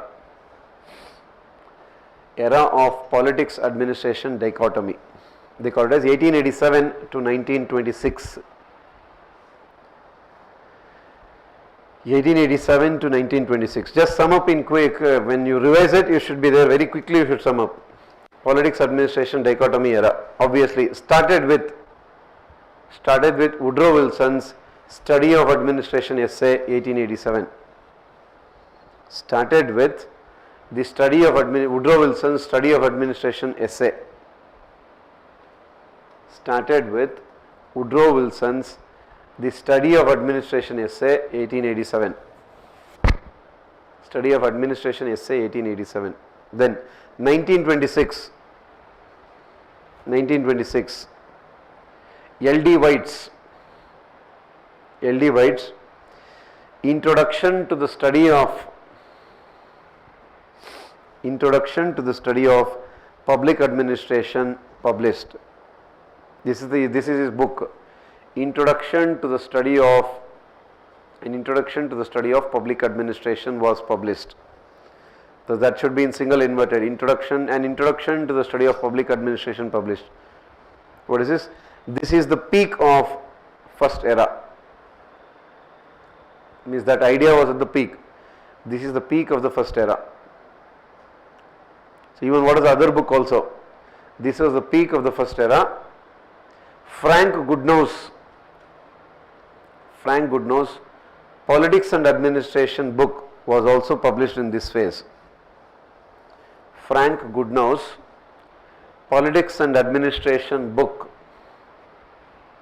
Politics and Administration book was also published in this phase. So these are the core things that you have to remember in this phase. Obviously, what does that mean? Politics, administration, dichotomy, obviously just now we discussed. So politics is different, administration, same idea only. But these are the ones that keywords that should be there when you write politics, administration, dichotomy phase. Phase 2, era of universal principle. This is the general classification we are writing. Then the Golombiewski one, all those things will link. Era of universal principles. Era of universal principles. Era of universal principles. 1927, or you can say 1927 to 1936. 1927 to 1936. Fine. During this phase,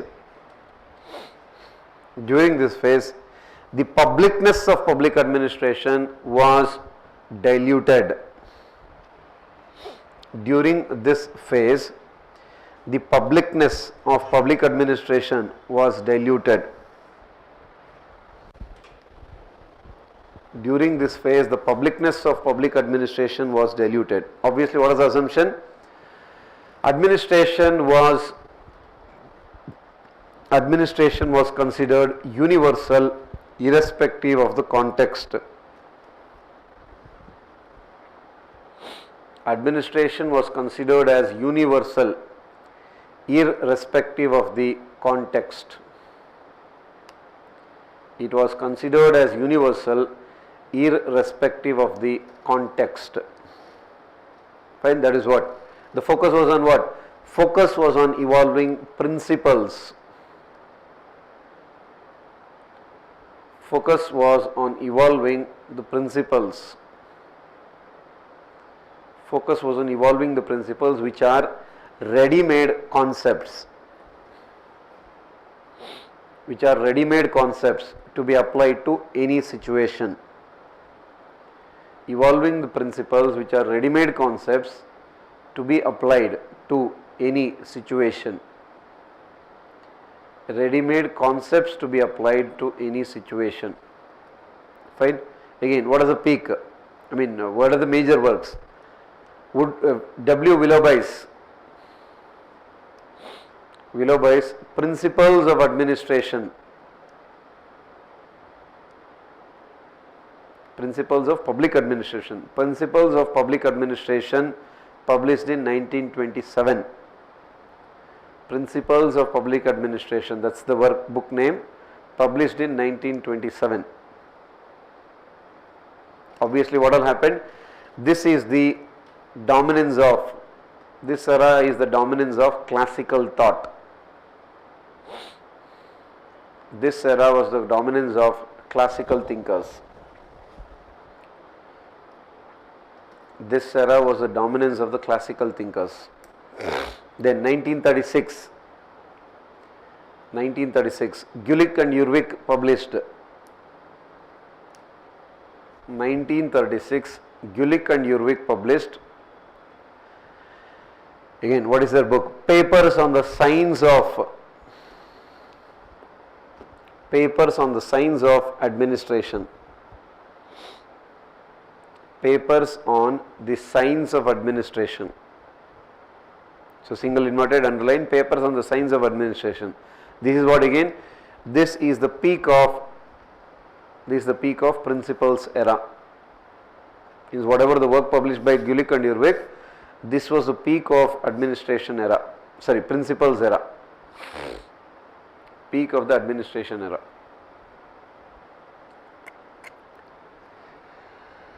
Right. Again, we will come back in your paper, chapter 2, but write the other works. Whatever the other famous works or contributions during this time. Other works. Henry Fayol.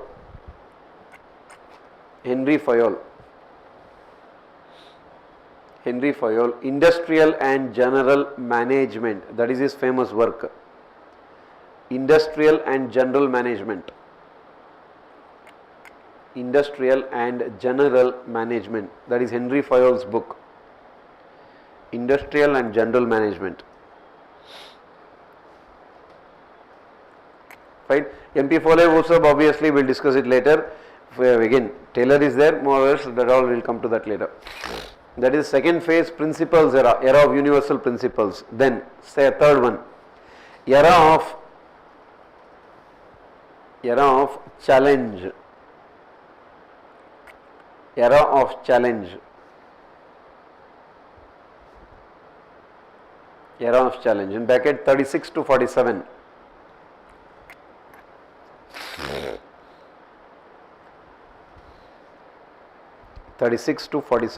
So obviously what happened during this phase,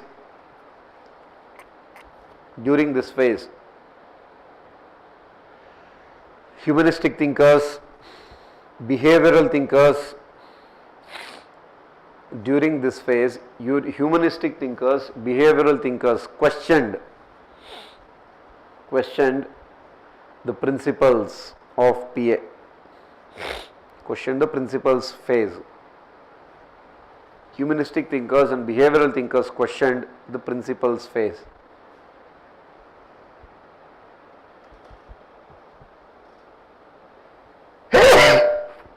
Obviously, what are the major ones below that? Elton Mayo's Hawthorne experiment.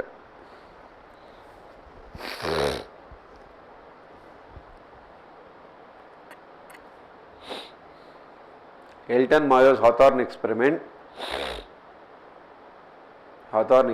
identified the importance of social emotional factors in administration. Social emotional factors in administration,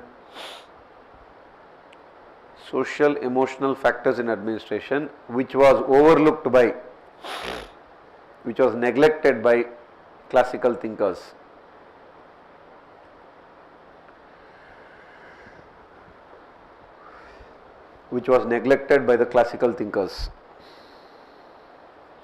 Then Herbert Simon criticized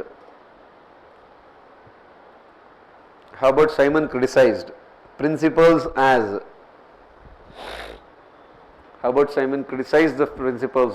proverbs, myths,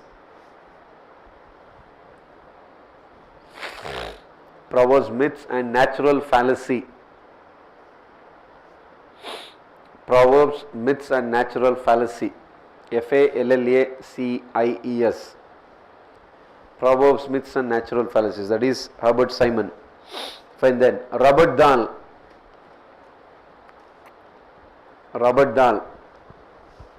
in his famous book, The Study of Public Administration, Three Problems.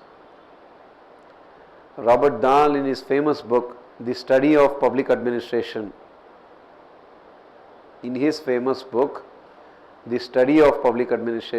Three Problems.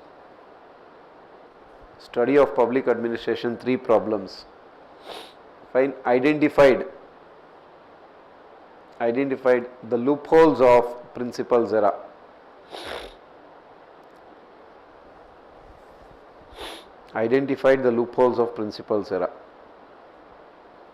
Fine. What are those three problems? Obviously, always you should, whenever you write, you can bring back Robert Dahl. What is the first one? The importance of values in public administration. Value-laden paradigm, what they call it as. Importance of values in public administration, which was neglected by principles phase or classical thinkers. Importance of values in public administration. Then second one, importance of social, emotional, psychological factors in the study of public administration, or to evolve science of administration. Importance of the social, emotional, psychological factors to evolve science of public administration.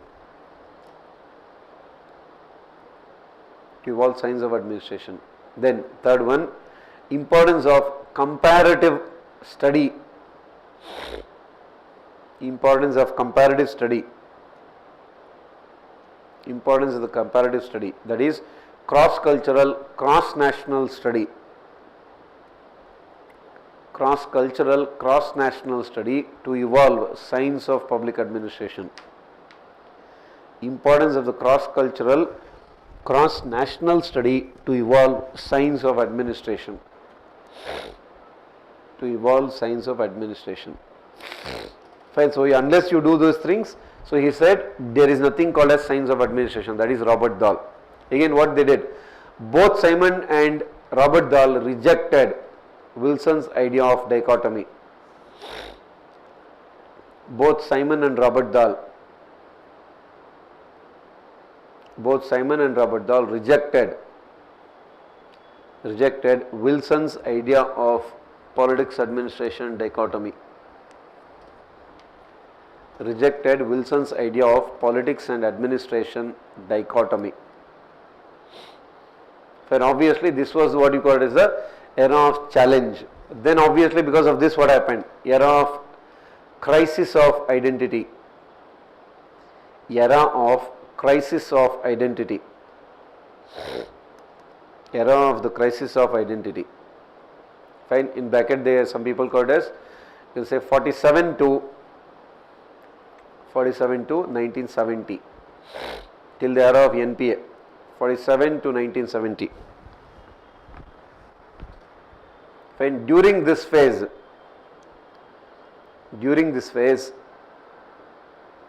lost its identity.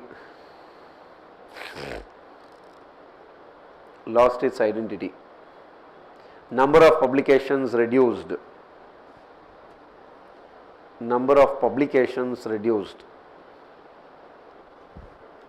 Some thinkers moved towards political science. That means some public administration thinkers moved towards political science. Some thinkers moved towards political science, assuming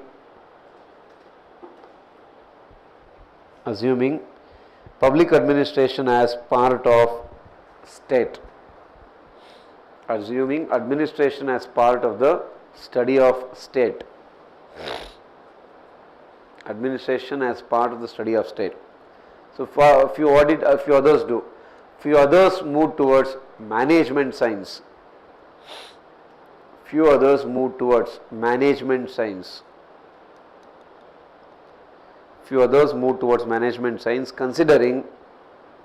Considering the tools used, that is post-corp, considering the tools used are the same.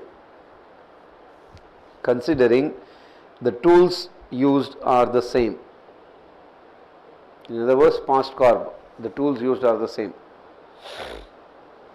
And obviously that means during this phase, it was a complete crisis of identity. What all happened during this phase? During this phase,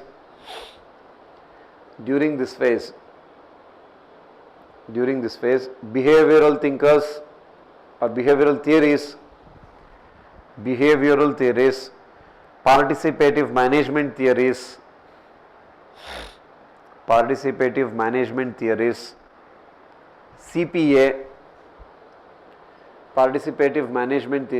CPA, comparative public administration, development administration,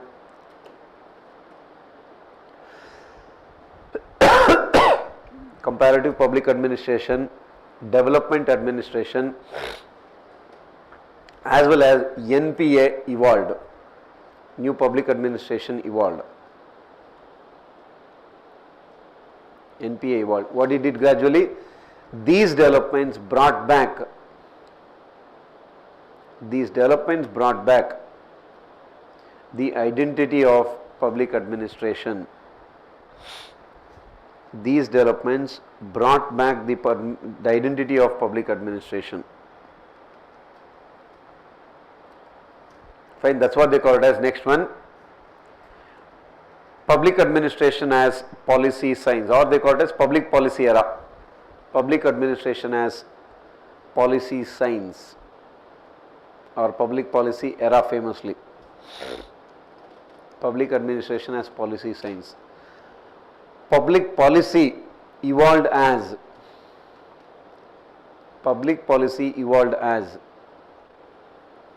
a new identity of public administration. Public policy evolved as a new identity of public administration. This is not studied by political science. This is not studied by political science. This is not studied by political science. It deals with government in action. It is not studied by political science. It deals with government in action. It deals with the government in action. Fine. The tools of management are used. The tools of management are used, but for public interest purpose. That means the policy concepts they study it even in private sector. The tools of management are used, but for public interest purpose, service purpose. But for the public interest or service purpose. Right? That's what they famously call it as. Hence it is famously said. Hence it is famously said that public administration takes. Hence it is famously said that public administration takes what and why. Public administration takes, this itself is a question actually. It takes what and why from political science. It takes what and why from political science and how from management. It takes what and why from political science and how from management. And how from management. Fine, that is overall what we summed up. Now again, obviously there is another classification that you have to clarify here below that. Robert Golombieski had classified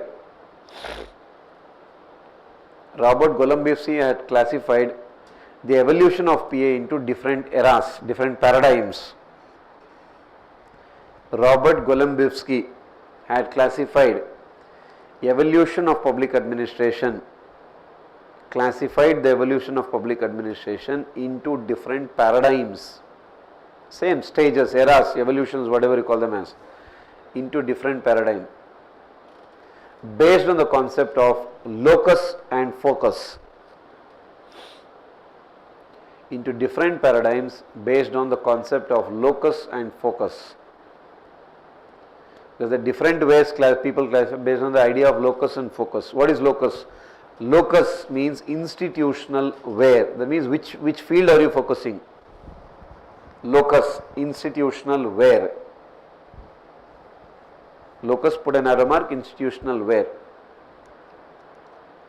Focus, institutional where. Focus means study about what. Study about what. That means what are you studying? Study about what. So institutional where, focus, study what. Studies about what. Right? What, I mean, more or less whatever he had given, his ideas were used by Nicholas Henry.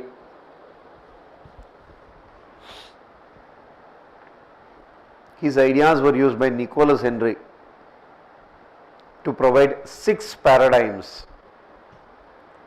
His ideas were used by Nicholas Henry to evolve, to provide 6 paradigms. 6 paradigms. Again, more or less the same only, whatever you have summed up now, same, but only writing about his ideas. First one is same. What is the paradigm? Politics administration paradigm. We will only sum up quickly because anyhow we have written the details. Politics administration paradigm, dichotomy paradigm. Paradigm of politics administration dichotomy. What is here? Here locus was present. Here locus was present. Focus was absent. Locus was present, focus was absent. So what is the locus? Administration, civil service. Administration is the locus. That means we will focus on this area. Administration is the locus.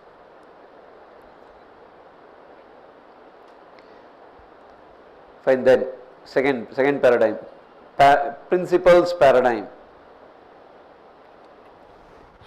Paradigm of principles.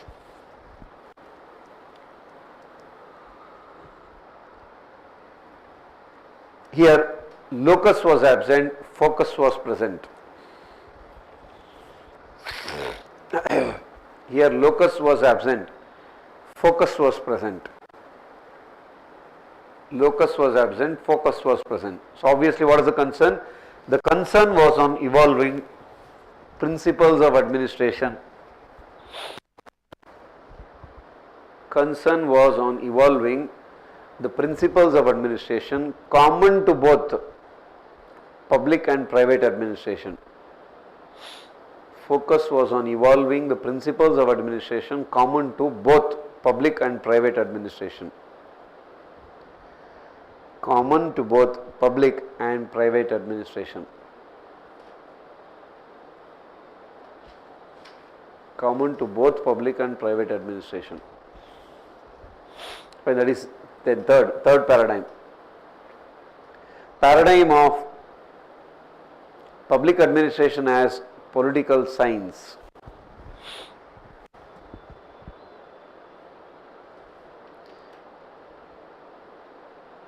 Public administration as political science. Why was this? Obviously, this was because of challenge of, this was because of the criticism of, this was because of the criticism of humanistic thinkers Simon Robert Dahl. We have already written all those things. Criticism of humanistic thinkers Simon Robert Dahl. Simon and Robert Dahl. Obviously what was there? Locus was present, because that means you are part of the state now, institutional where locus was present, focus was diluted. Locus was present, focus was diluted. Locus was present, focus was diluted. Then public administration as management. Public administration as management.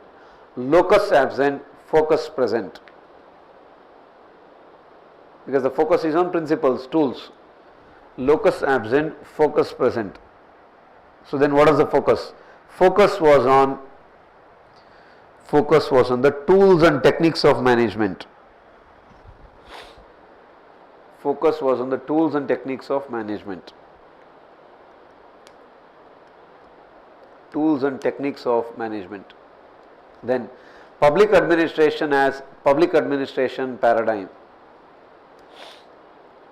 Public administration as public administration paradigm.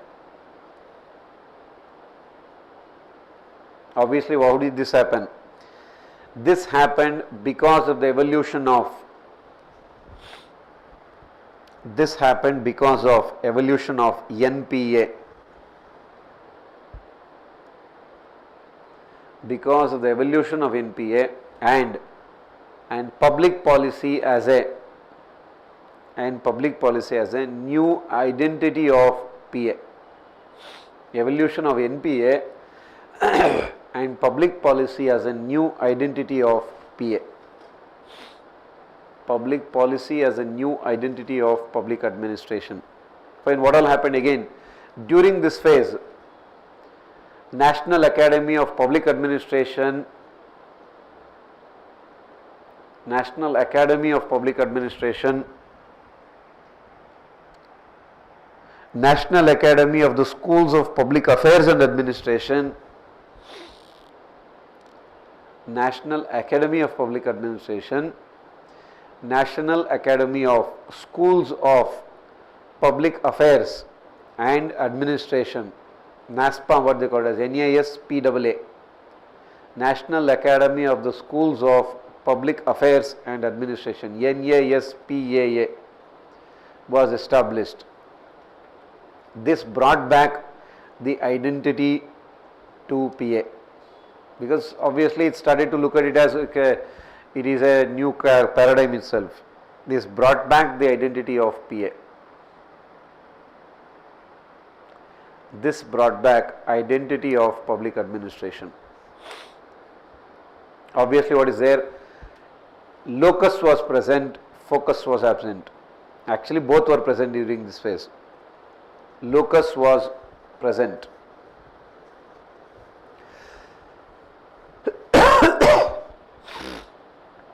Then present one, public administration as governance.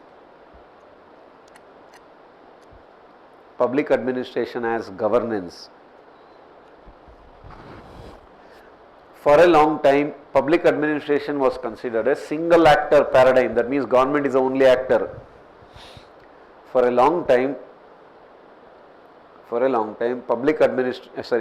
government was considered as, or public administration was considered as a single actor paradigm. For a long time, public administration was considered as a single actor paradigm. Considered as a single actor paradigm.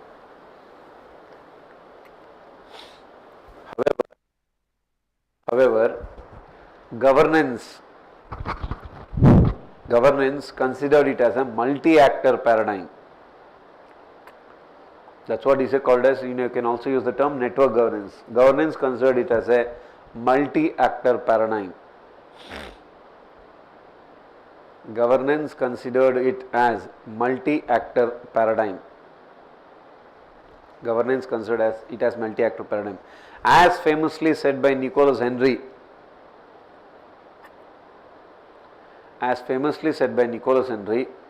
today's governance is, as famously said by Nicholas, and this itself is actually a question. Today's governance is networked and institutional. So that's underline the statement. As famously said by Nicholas Henry, today's governance is networked and institutional. Today's governance is networked and institutional. Fine, just write this. Governance means today's governance. State, private sector,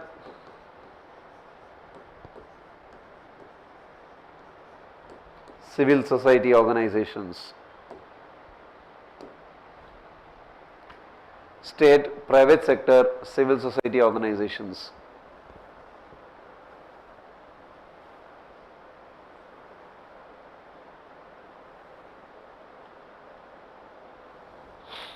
That is, today's governance is networked and institutional.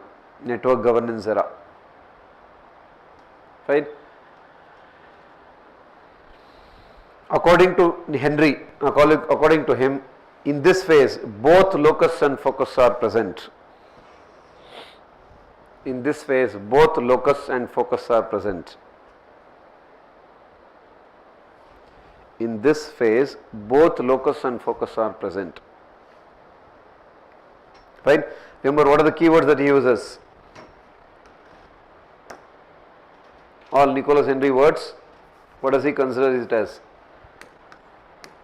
According to him, what are the key themes?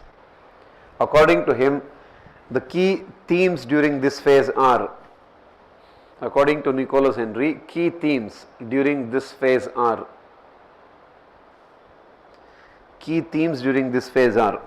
first one, devolution. Key themes during this phase are, first one is devolution. Again, under that, they divide it into two. Vertical devolution. The key themes during this phase are, first one, devolution. Under that, vertical. Vertical means obviously what? Empowerment of the local organizations, local bodies. Empowerment of local bodies. Transfer of power to the local bodies. Then B, horizontal. Transfer of power to private sector and civil society. Transfer of power to local bodies, transfer of power to private sector and civil society. Transfer of power to private sector and civil society. That is first keyword, devolution. Fine. Second keyword that he uses, blurring. Blurring. So what does that mean? That is, the boundaries of public sector and private sector is, the boundaries of public sector and private sector is blurred, means the difference is gone now. The boundaries of the public sector and private sector is blurred, is reduced. Then 3, flattening. Flattening government, what he calls it as flattening.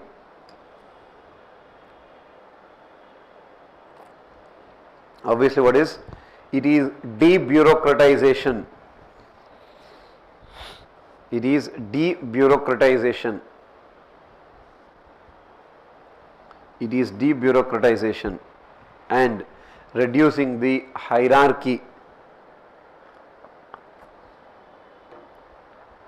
Debureaucratization and reducing the hierarchy of bureaucracy.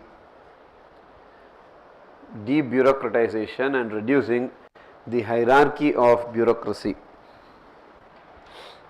Reducing the hierarchy of bureaucracy, that is flattening. Then withering.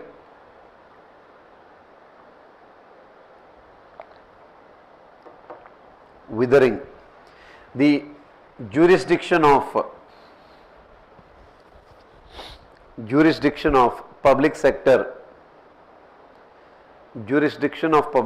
is reduced, or you can say diluted. Jurisdiction, powers of the public sector is diluted. It is shared with private sector and CSO. Shared with private sector and CSO. Then third party government.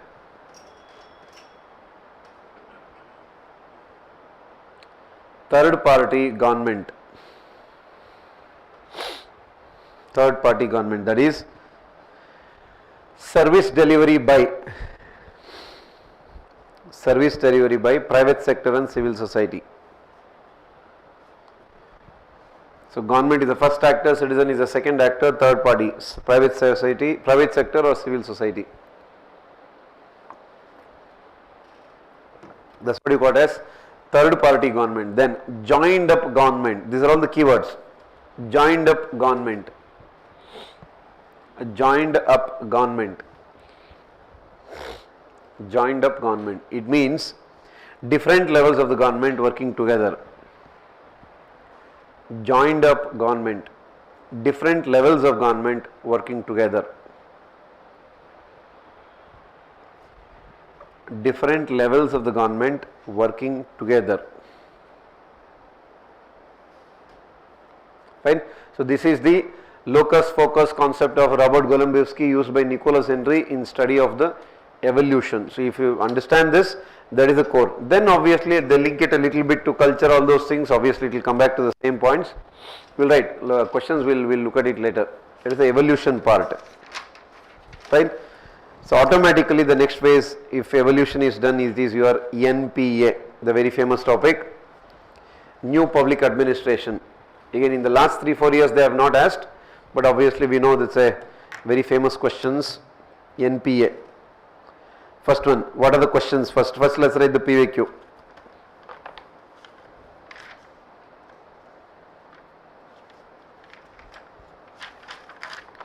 On NPA. Phenomenological approach. This is a sociological concept of Erwin Goffing.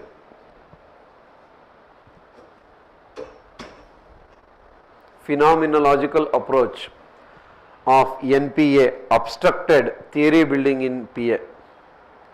Phenomenological approach, that it's an evolving concept, it's not a constant phenomena. Phenomenological approach of NPA, obstructed theory building in public administration. Obstructed the theory building in public administration, that is 2018. 2016, NPA linked public administration more closely to society. NPA linked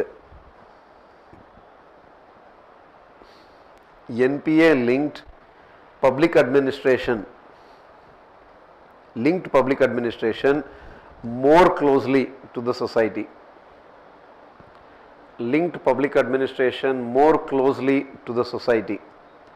Then Robert Golumbowski's statement, that is 2016, whatever you wrote now, more closely to society, वो सब 2009 का Robert Golumbowski's statement, NPA is radicalism in words, status quo in its skills and technology. We'll write all these once, we'll sum up once for all. The content itself you should be able to write your PYQs. NPA is radicalism in words, status quo in skills and technologies. 2009, status quo in skills and technologies.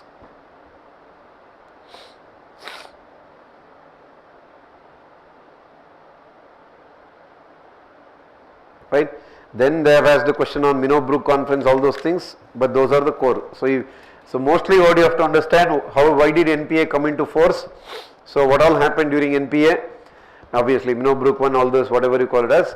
What are the key features? What are the key criticisms? If you remember that.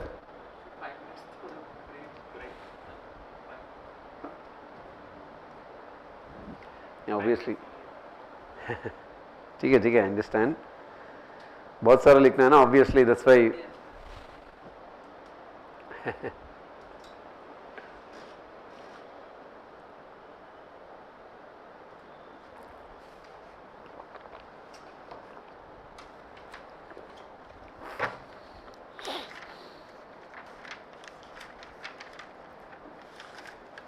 So once we write the core points, what we'll do is, then after the entire chapter we'll come back, we'll start with again writing the answers.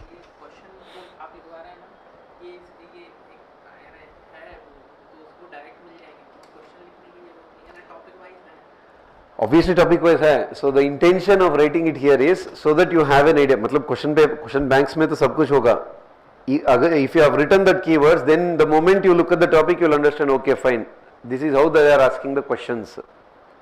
So that is the reason we do that. Because same approach we also follow it in when we do in GS2 also. The idea is the moment you want to start reading a topic, so you should have an idea. Okay, what are the areas on which they are asking questions from? Okay, based on that you should study. Because if you in general study, if you keep studying, there is no end. Because obviously we all know that itna sara content hai ki, so if you keep reading, you can keep on reading in UPSC. There is no end to the content. So that is the only reason why we are writing that. Once we do this, in the overall the PYQ content also I will bring it here only. But once we do it again, we will come back and we will write at least some overall 8 to 10 questions at least of chapter 1 we will write. We will structure it completely. कैसे लिखना है, Woodrow Wilson के बारे में एक, NPA के बारे में ये कर दो, NPM 1 or 2 questions, evolution 1 or 2 questions, the first topic 1 or 2 questions. Somewhere around 8-10 questions we will write the answers. So once you write an answer of this content and PYQ, will use that. Because a lot of people lack either in why we are doing the, I mean you can have a question, sir, yes sir, तो obviously I have studied in my class note, you may feel. लेकिन obviously content तो सबके पास है. A lot of people miss out is on consolidated notes. आपका class note होगा which will be around what 500, 600, 700 pages class note होगा, या reference book में पढ़ना है आपको, either whatever books. वो सब obviously you can't revise quickly. Now the intention is you should revise quickly, especially at least 2 or 3 times between the GS4 or public administration का paper होता है ना for 5 days. During that 4-5 days you should be able to revise at least 2 to 3 times. That is the overall intention why we are writing. Go and look at your class note, whatever we have written now, that will be completely in 80-100 pages you would have written it there. At least 70-80 sheets you would have written. Up to obviously what 10-15 pages में obviously you would have summed up everything. Another 5 sheets समझ लो. Paper, the two I am telling sides. कितना sides हुआ? पहले का छोड़ दो, मतलब वो meaning scopes है. Some 5 pages or 6 pages. मतलब तो कितना sides? मतलब 20 sides. 10 sides. 5 pages. 10 sides. So this itself in your class note will be, or even if you refer the this reference book will be at least some 80-100 pages it will be there. वो सब revise करना, it's not so easy. We all have faced the same challenge. That's the reason based on that experience only I am doing this.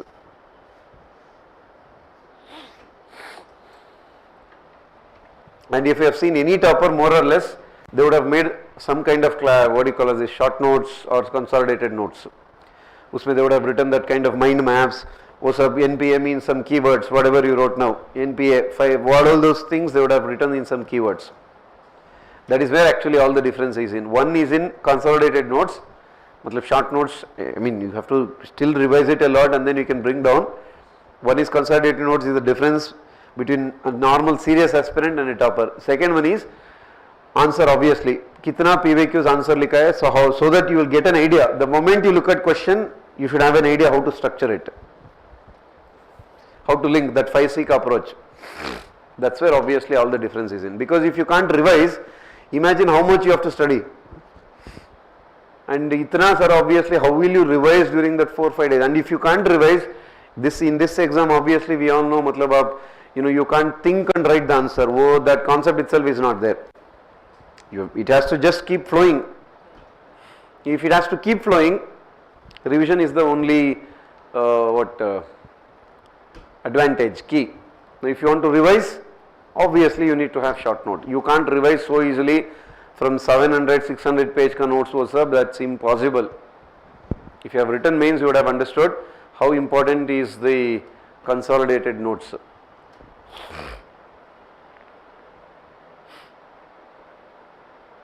Actually I wanted to have 5 hours class so that important one chapter PVQ will complete. But time issues we are having, can मतलब कल से 7 start कर सकते हैं क्या, मतलब is it okay?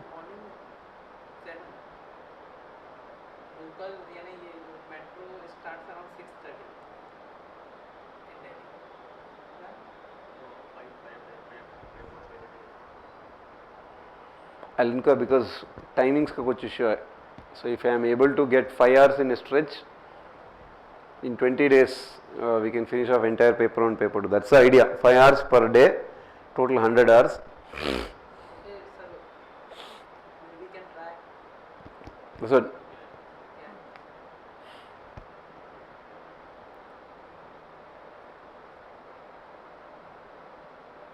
so many others have joined. They have not come to the class. मतलब 25-30 people are there. पता नहीं बैंगलोर में कितना है, इधर कितना है? I think it was not updated on the page. Yesterday night. It was updated.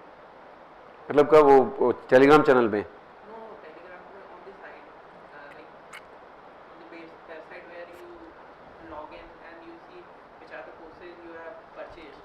So, like I went to the CPA. So, like there was no mention that the class is going to happen. Oh, but I have mentioned it in Telegram channel. You are not in Telegram channel. You are not in. Okay.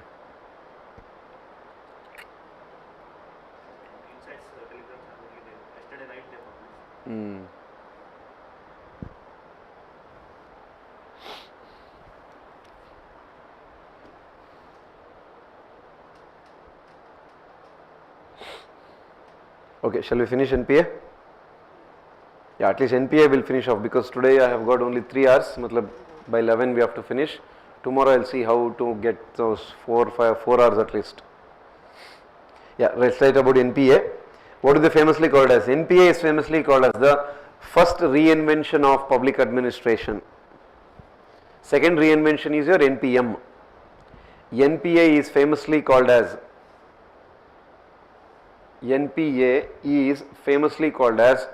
first reinvention of public administration. First reinvention of public administration. Right? Obviously, what is the context? It evolved in 1960s. It evolved in 1960s. Evolved in 1960s in the backdrop of, or in US in the backdrop of.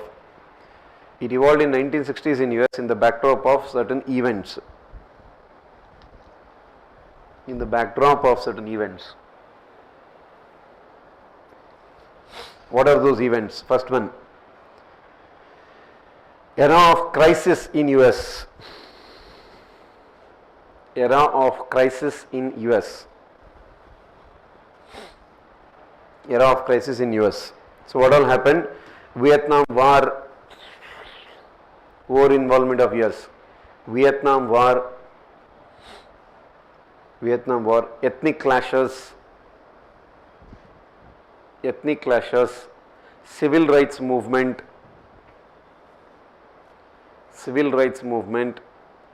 and assassination of Martin Luther King and John F. Kennedy. Obviously, a lot of things were going on, lot of disturbance was there. Assassination of Martin Luther King and John F. Kennedy. Assassination of Martin Luther King and John F. Kennedy. Martin Luther King and John F. Kennedy. Fine, that is one context. Second one, Honey report on higher education in public administration. Honey report on higher education in public administration. Honey report on higher education in public administration. What did it highlight? It highlighted inadequate funds. It highlighted inadequate funds. Gap between theory and practice.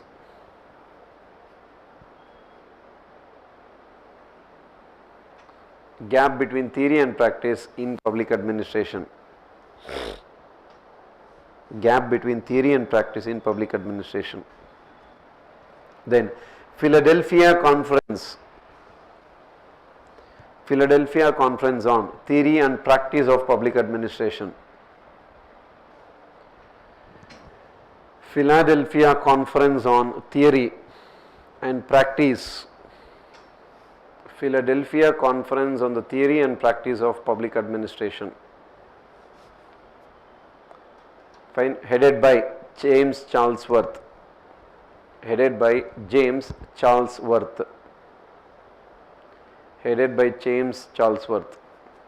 Again, what did it highlight? It highlighted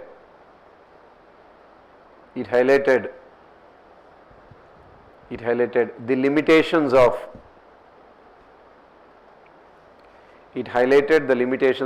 traditional public administration.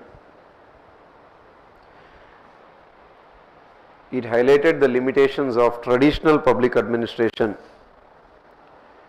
which focused on politics administration dichotomy. Limitations of the traditional public administration which stressed politics administration dichotomy. So these are all laid the base for public NPA. It highlighted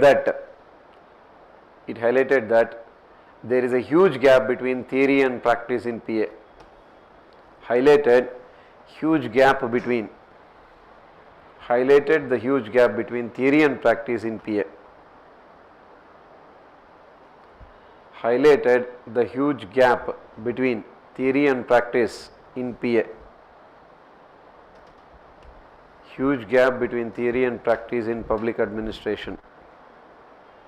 And then highlighted the importance of values in PA, because obviously for a long time it was value free, because that's what Woodrow Wilson had called for. Highlighted the importance of values in study of PA. Highlighted the importance of the study of values in PA, or values in study of public administration. That is Philadelphia Conference.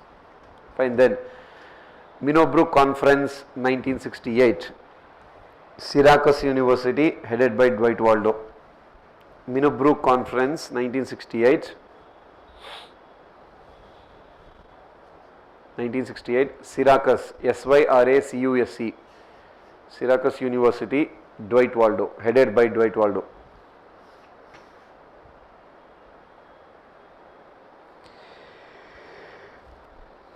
Headed by Dwight Waldo. Fine. Obviously, what are the famous works that happened during this time? Famous works related to NPA. Famous works. Fine. Dwight Waldo. Public administration in times of revolution. Dwight Waldo, public administration in times of revolution. He has written two works here, public administration in times of revolution, same two. What is the second work? Public administration in times of turbulence. That was before Minnowbrook, this is after Minnowbrook. Public administration in times of turbulence. In times of turbulence.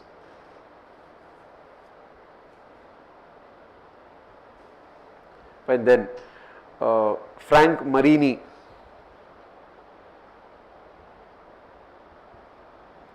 towards new public administration, a Minnowbrook perspective. Frank Marini, towards new public administration, a Minnowbrook perspective. Towards a new public administration, Minnowbrook perspective. Towards new public administration, Minnowbrook perspective. These are the works. In fact, George Frederickson had written New Public Administration. George Frederickson, New Public Administration. His book itself is called as New Public Administration. George Frederickson, New Public Administration. George Frederickson, New Public Administration. Then, according to Robert Golumbevsky,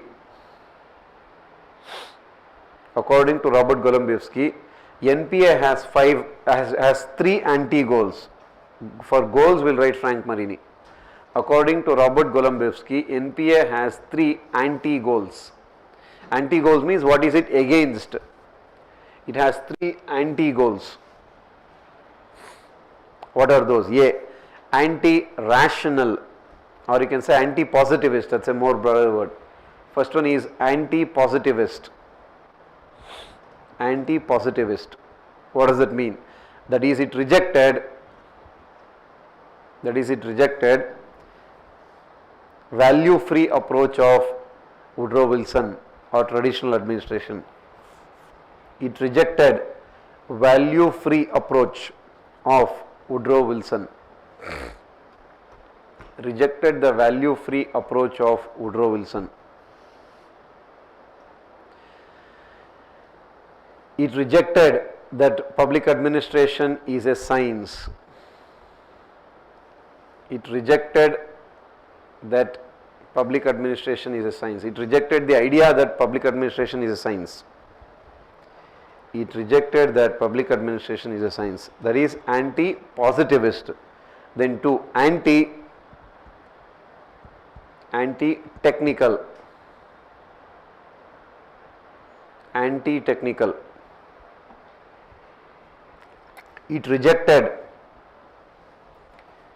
so sir, it is anti-goal. It rejected the mechanistic structural view of administration. It rejected mechanistic structural view of public administration. Rejected mechanistic structural view of administration. What it wanted? It wanted social, psychological or social emotional elements in administration. It wanted social emotional factors. It wanted the social emotional factors in administration. Social emotional factors in administration. Then three, anti-hierarchic. Anti-hierarchic. Anti-hierarchic. It criticized the over focus on. It criticized the over focus on structure and hierarchy of bureaucracy. Over focus on the structure and hierarchy of bureaucracy. So then obviously what did it stress on? It stressed on 3 Ds. It stressed on 3 Ds. It stressed on 3 Ds. Obviously what are they? Debureaucratization. In fact 4 Ds you can tell: debureaucratization, devolution debureaucratization, devolution, and next one democratic administration. Debureaucratization, devolution, democratic administration. Democratic administration. Fine, that is anti-goals. Then Frank Marini has identified 5 goals of NPA. Frank Marini has identified 5 goals of NPA. Frank Marini has identified 5 goals of NPA.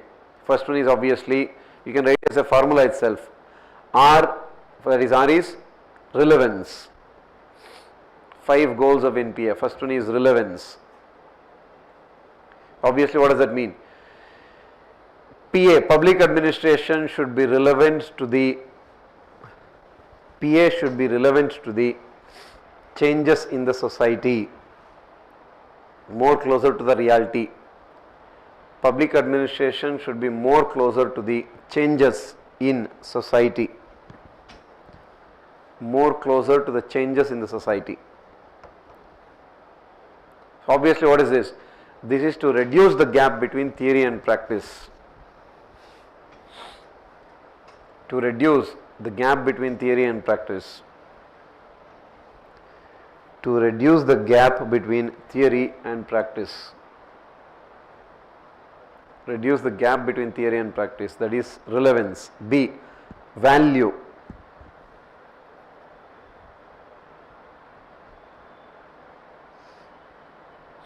Value, as the name itself says, it should be, PA should be working for, public administration should be working for the public interest and service. It should be working for the public interest and service. It cannot be value free. It should be working for public interest and service. It cannot be value free. It cannot be value free. Fine, that is second one, value. Then the third one, C, studies your change oriented, or just write change. Change. Change, what does that mean? PA should work to bring,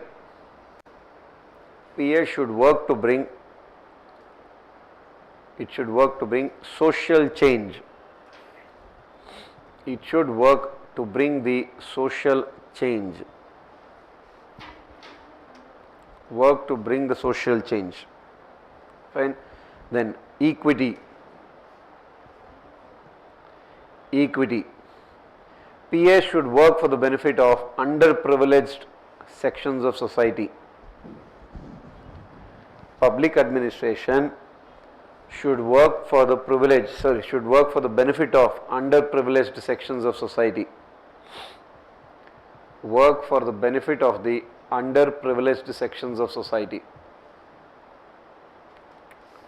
Work for the benefit of underprivileged sections of society. That is E. Then again C, client oriented or client focused. Client focused. PA should focus on better quality delivery of services.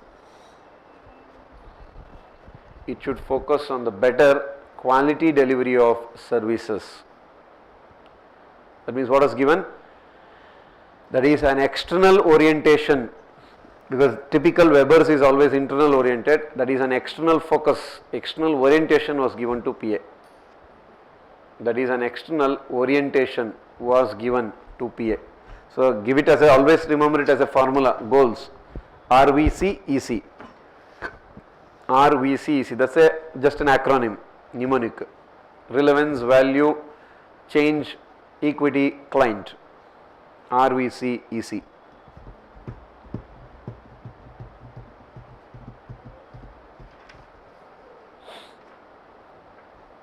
Fine. So then what is the significance? Significance of NPA. significance of NPA. It gave a new dimension. It gave a new dimension to public administration. It gave a new dimension to public administration. It brought PA more closer to the public and society. It brought PA more closer. It brought PA more closer to the public, more closer to the society and public. It made values and ethics as the core component of PA for the future. It made values and ethics. It made values and ethics as the core component, of PA for the future. Values and ethics became a core component of the public administration for the future. For the future.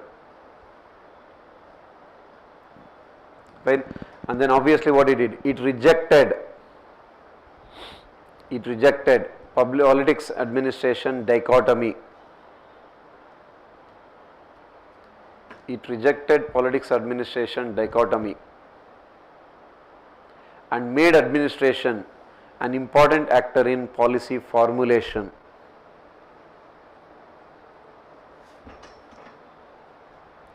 It rejected the dichotomy idea and made administration a core actor in policy formulation. A core actor in the policy formulation. Fine. The next one, what you can say, it focused on 3 Ds. It focused on 3 Ds, thereby reforming the administration, therefore reforming the PA. Focused on 3 Ds, thereby reforming the public administration. That's what is devolution, decentralization, all those things. Reforming the public administration. It established, or it called for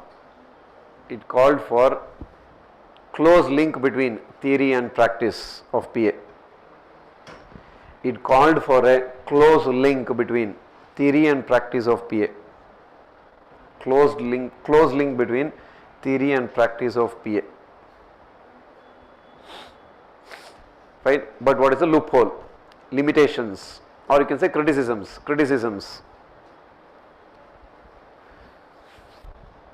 As said by Robert Golumbevsky,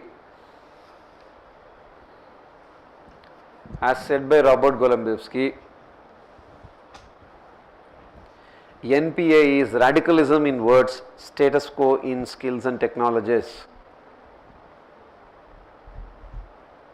As criticized by Robert Golumbevsky, it is radicalism in words and status quo in skills and technologies. Radicalism in words, status quo in skills and technologies. Fine. This itself is your question. What does that mean? It means, so this is the core idea of your question. It means it highlighted the loopholes in traditional PA. It highlighted the loopholes in traditional PA. Highlighted loopholes in traditional PA and demanded a radical change in the nature of PA. Highlighted the loopholes in traditional public administration and demanded radical change in the future PA. Demanded radical change in the future public administration. But what did not focus on? However, it failed to provide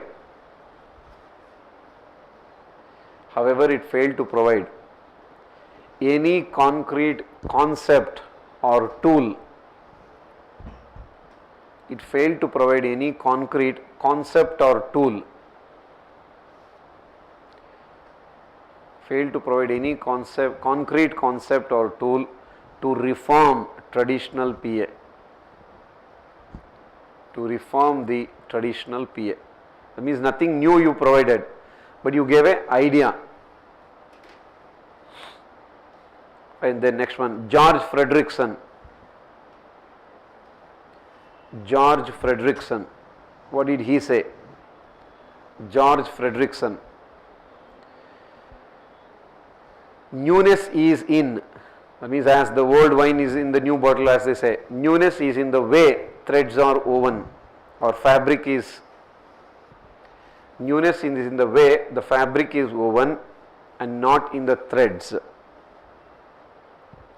Newness is in, that means why are you calling it as new? Newness is in the way threads or way fabric is woven and not in the threads. Not in the threads. Fine, it is an old wine in a new bottle.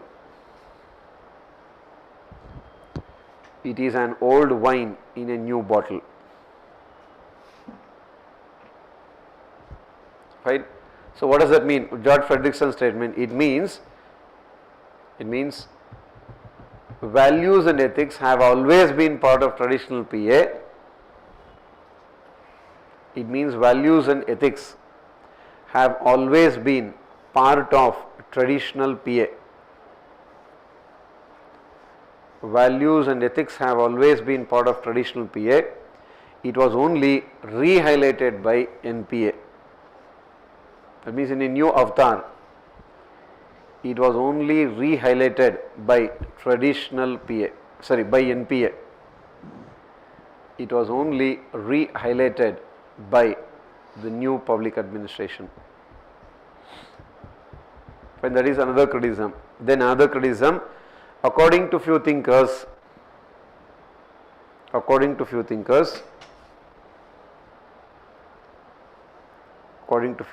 NPA dealt with those issues. NPA dealt with those issues.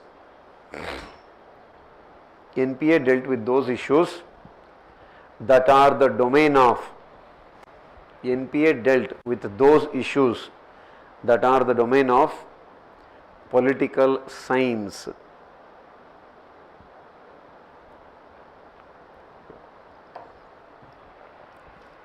It dealt with those issues that are part of the domain of political science. Fine, that is another criticism.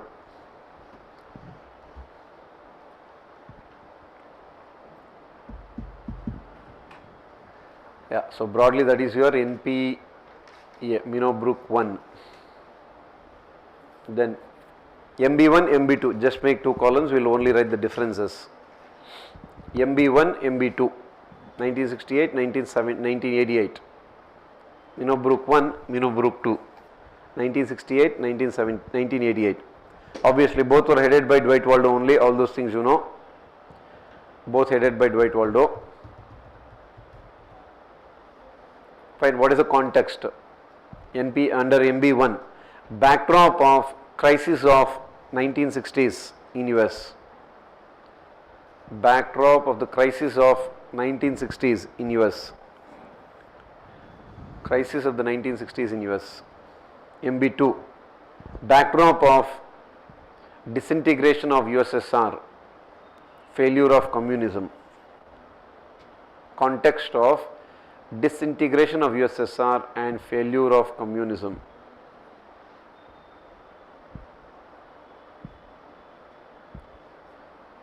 Disintegration of USSR, failure of communism. Fine, MB1, radical revolutionary.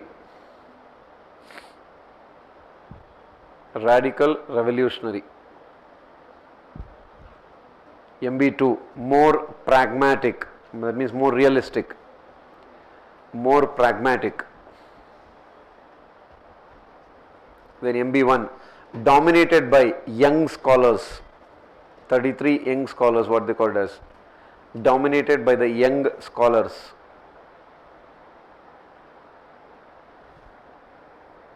MB2, combination of young and old. Combination of young and old. Then dominated by MB1, dominated by public administration scholars.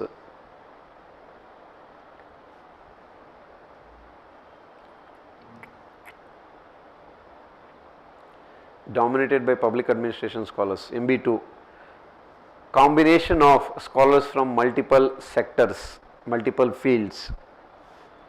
Combination of scholars from multiple fields. Scholars from multiple fields.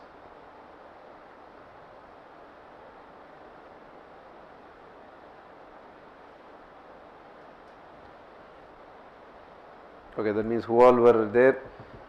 I mean, of course, the values were still the same.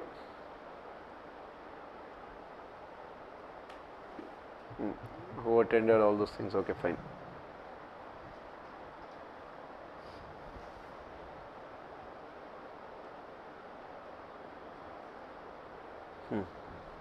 Then MB3,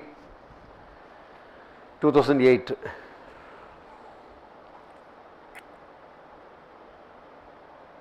Headed by Rosemary O. Leary. Rosemary O. Leary, Leary. Stressed on the comparative aspect of PA. Stressed on comparative aspect of PA.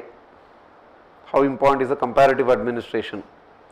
Gave a new definition of PA. Actually, this itself we can use it as a definition everywhere. This itself was a question also. Gave a new definition of PA. What is that new definition? Public PA is a socially embedded process. Public administration is a socially embedded process. So that's the first keyword, socially embedded process. Underline, it's a socially embedded process involving collective relationships and dialogues. Socially embedded process involving collective relationships and dialogues. Collective relationships and dialogues. That is, what does it involve? Another keyword. To ensure human flourishing of all. That's another goal. That's the goal. To ensure human flourishing of all. So, socially embedded process is the first keyword. Collective relationships is the second keyword. Human flourishing of all is the third keyword, which is the goal. Fine, that is MB3. Fine, that is about your NPA, Minnowbrook Conference 1, Minnowbrook 2, Minnowbrook 3. Fine. Then we have to discuss about obviously new right philosophy, public choice approach, and NPA. Uske baad good governance.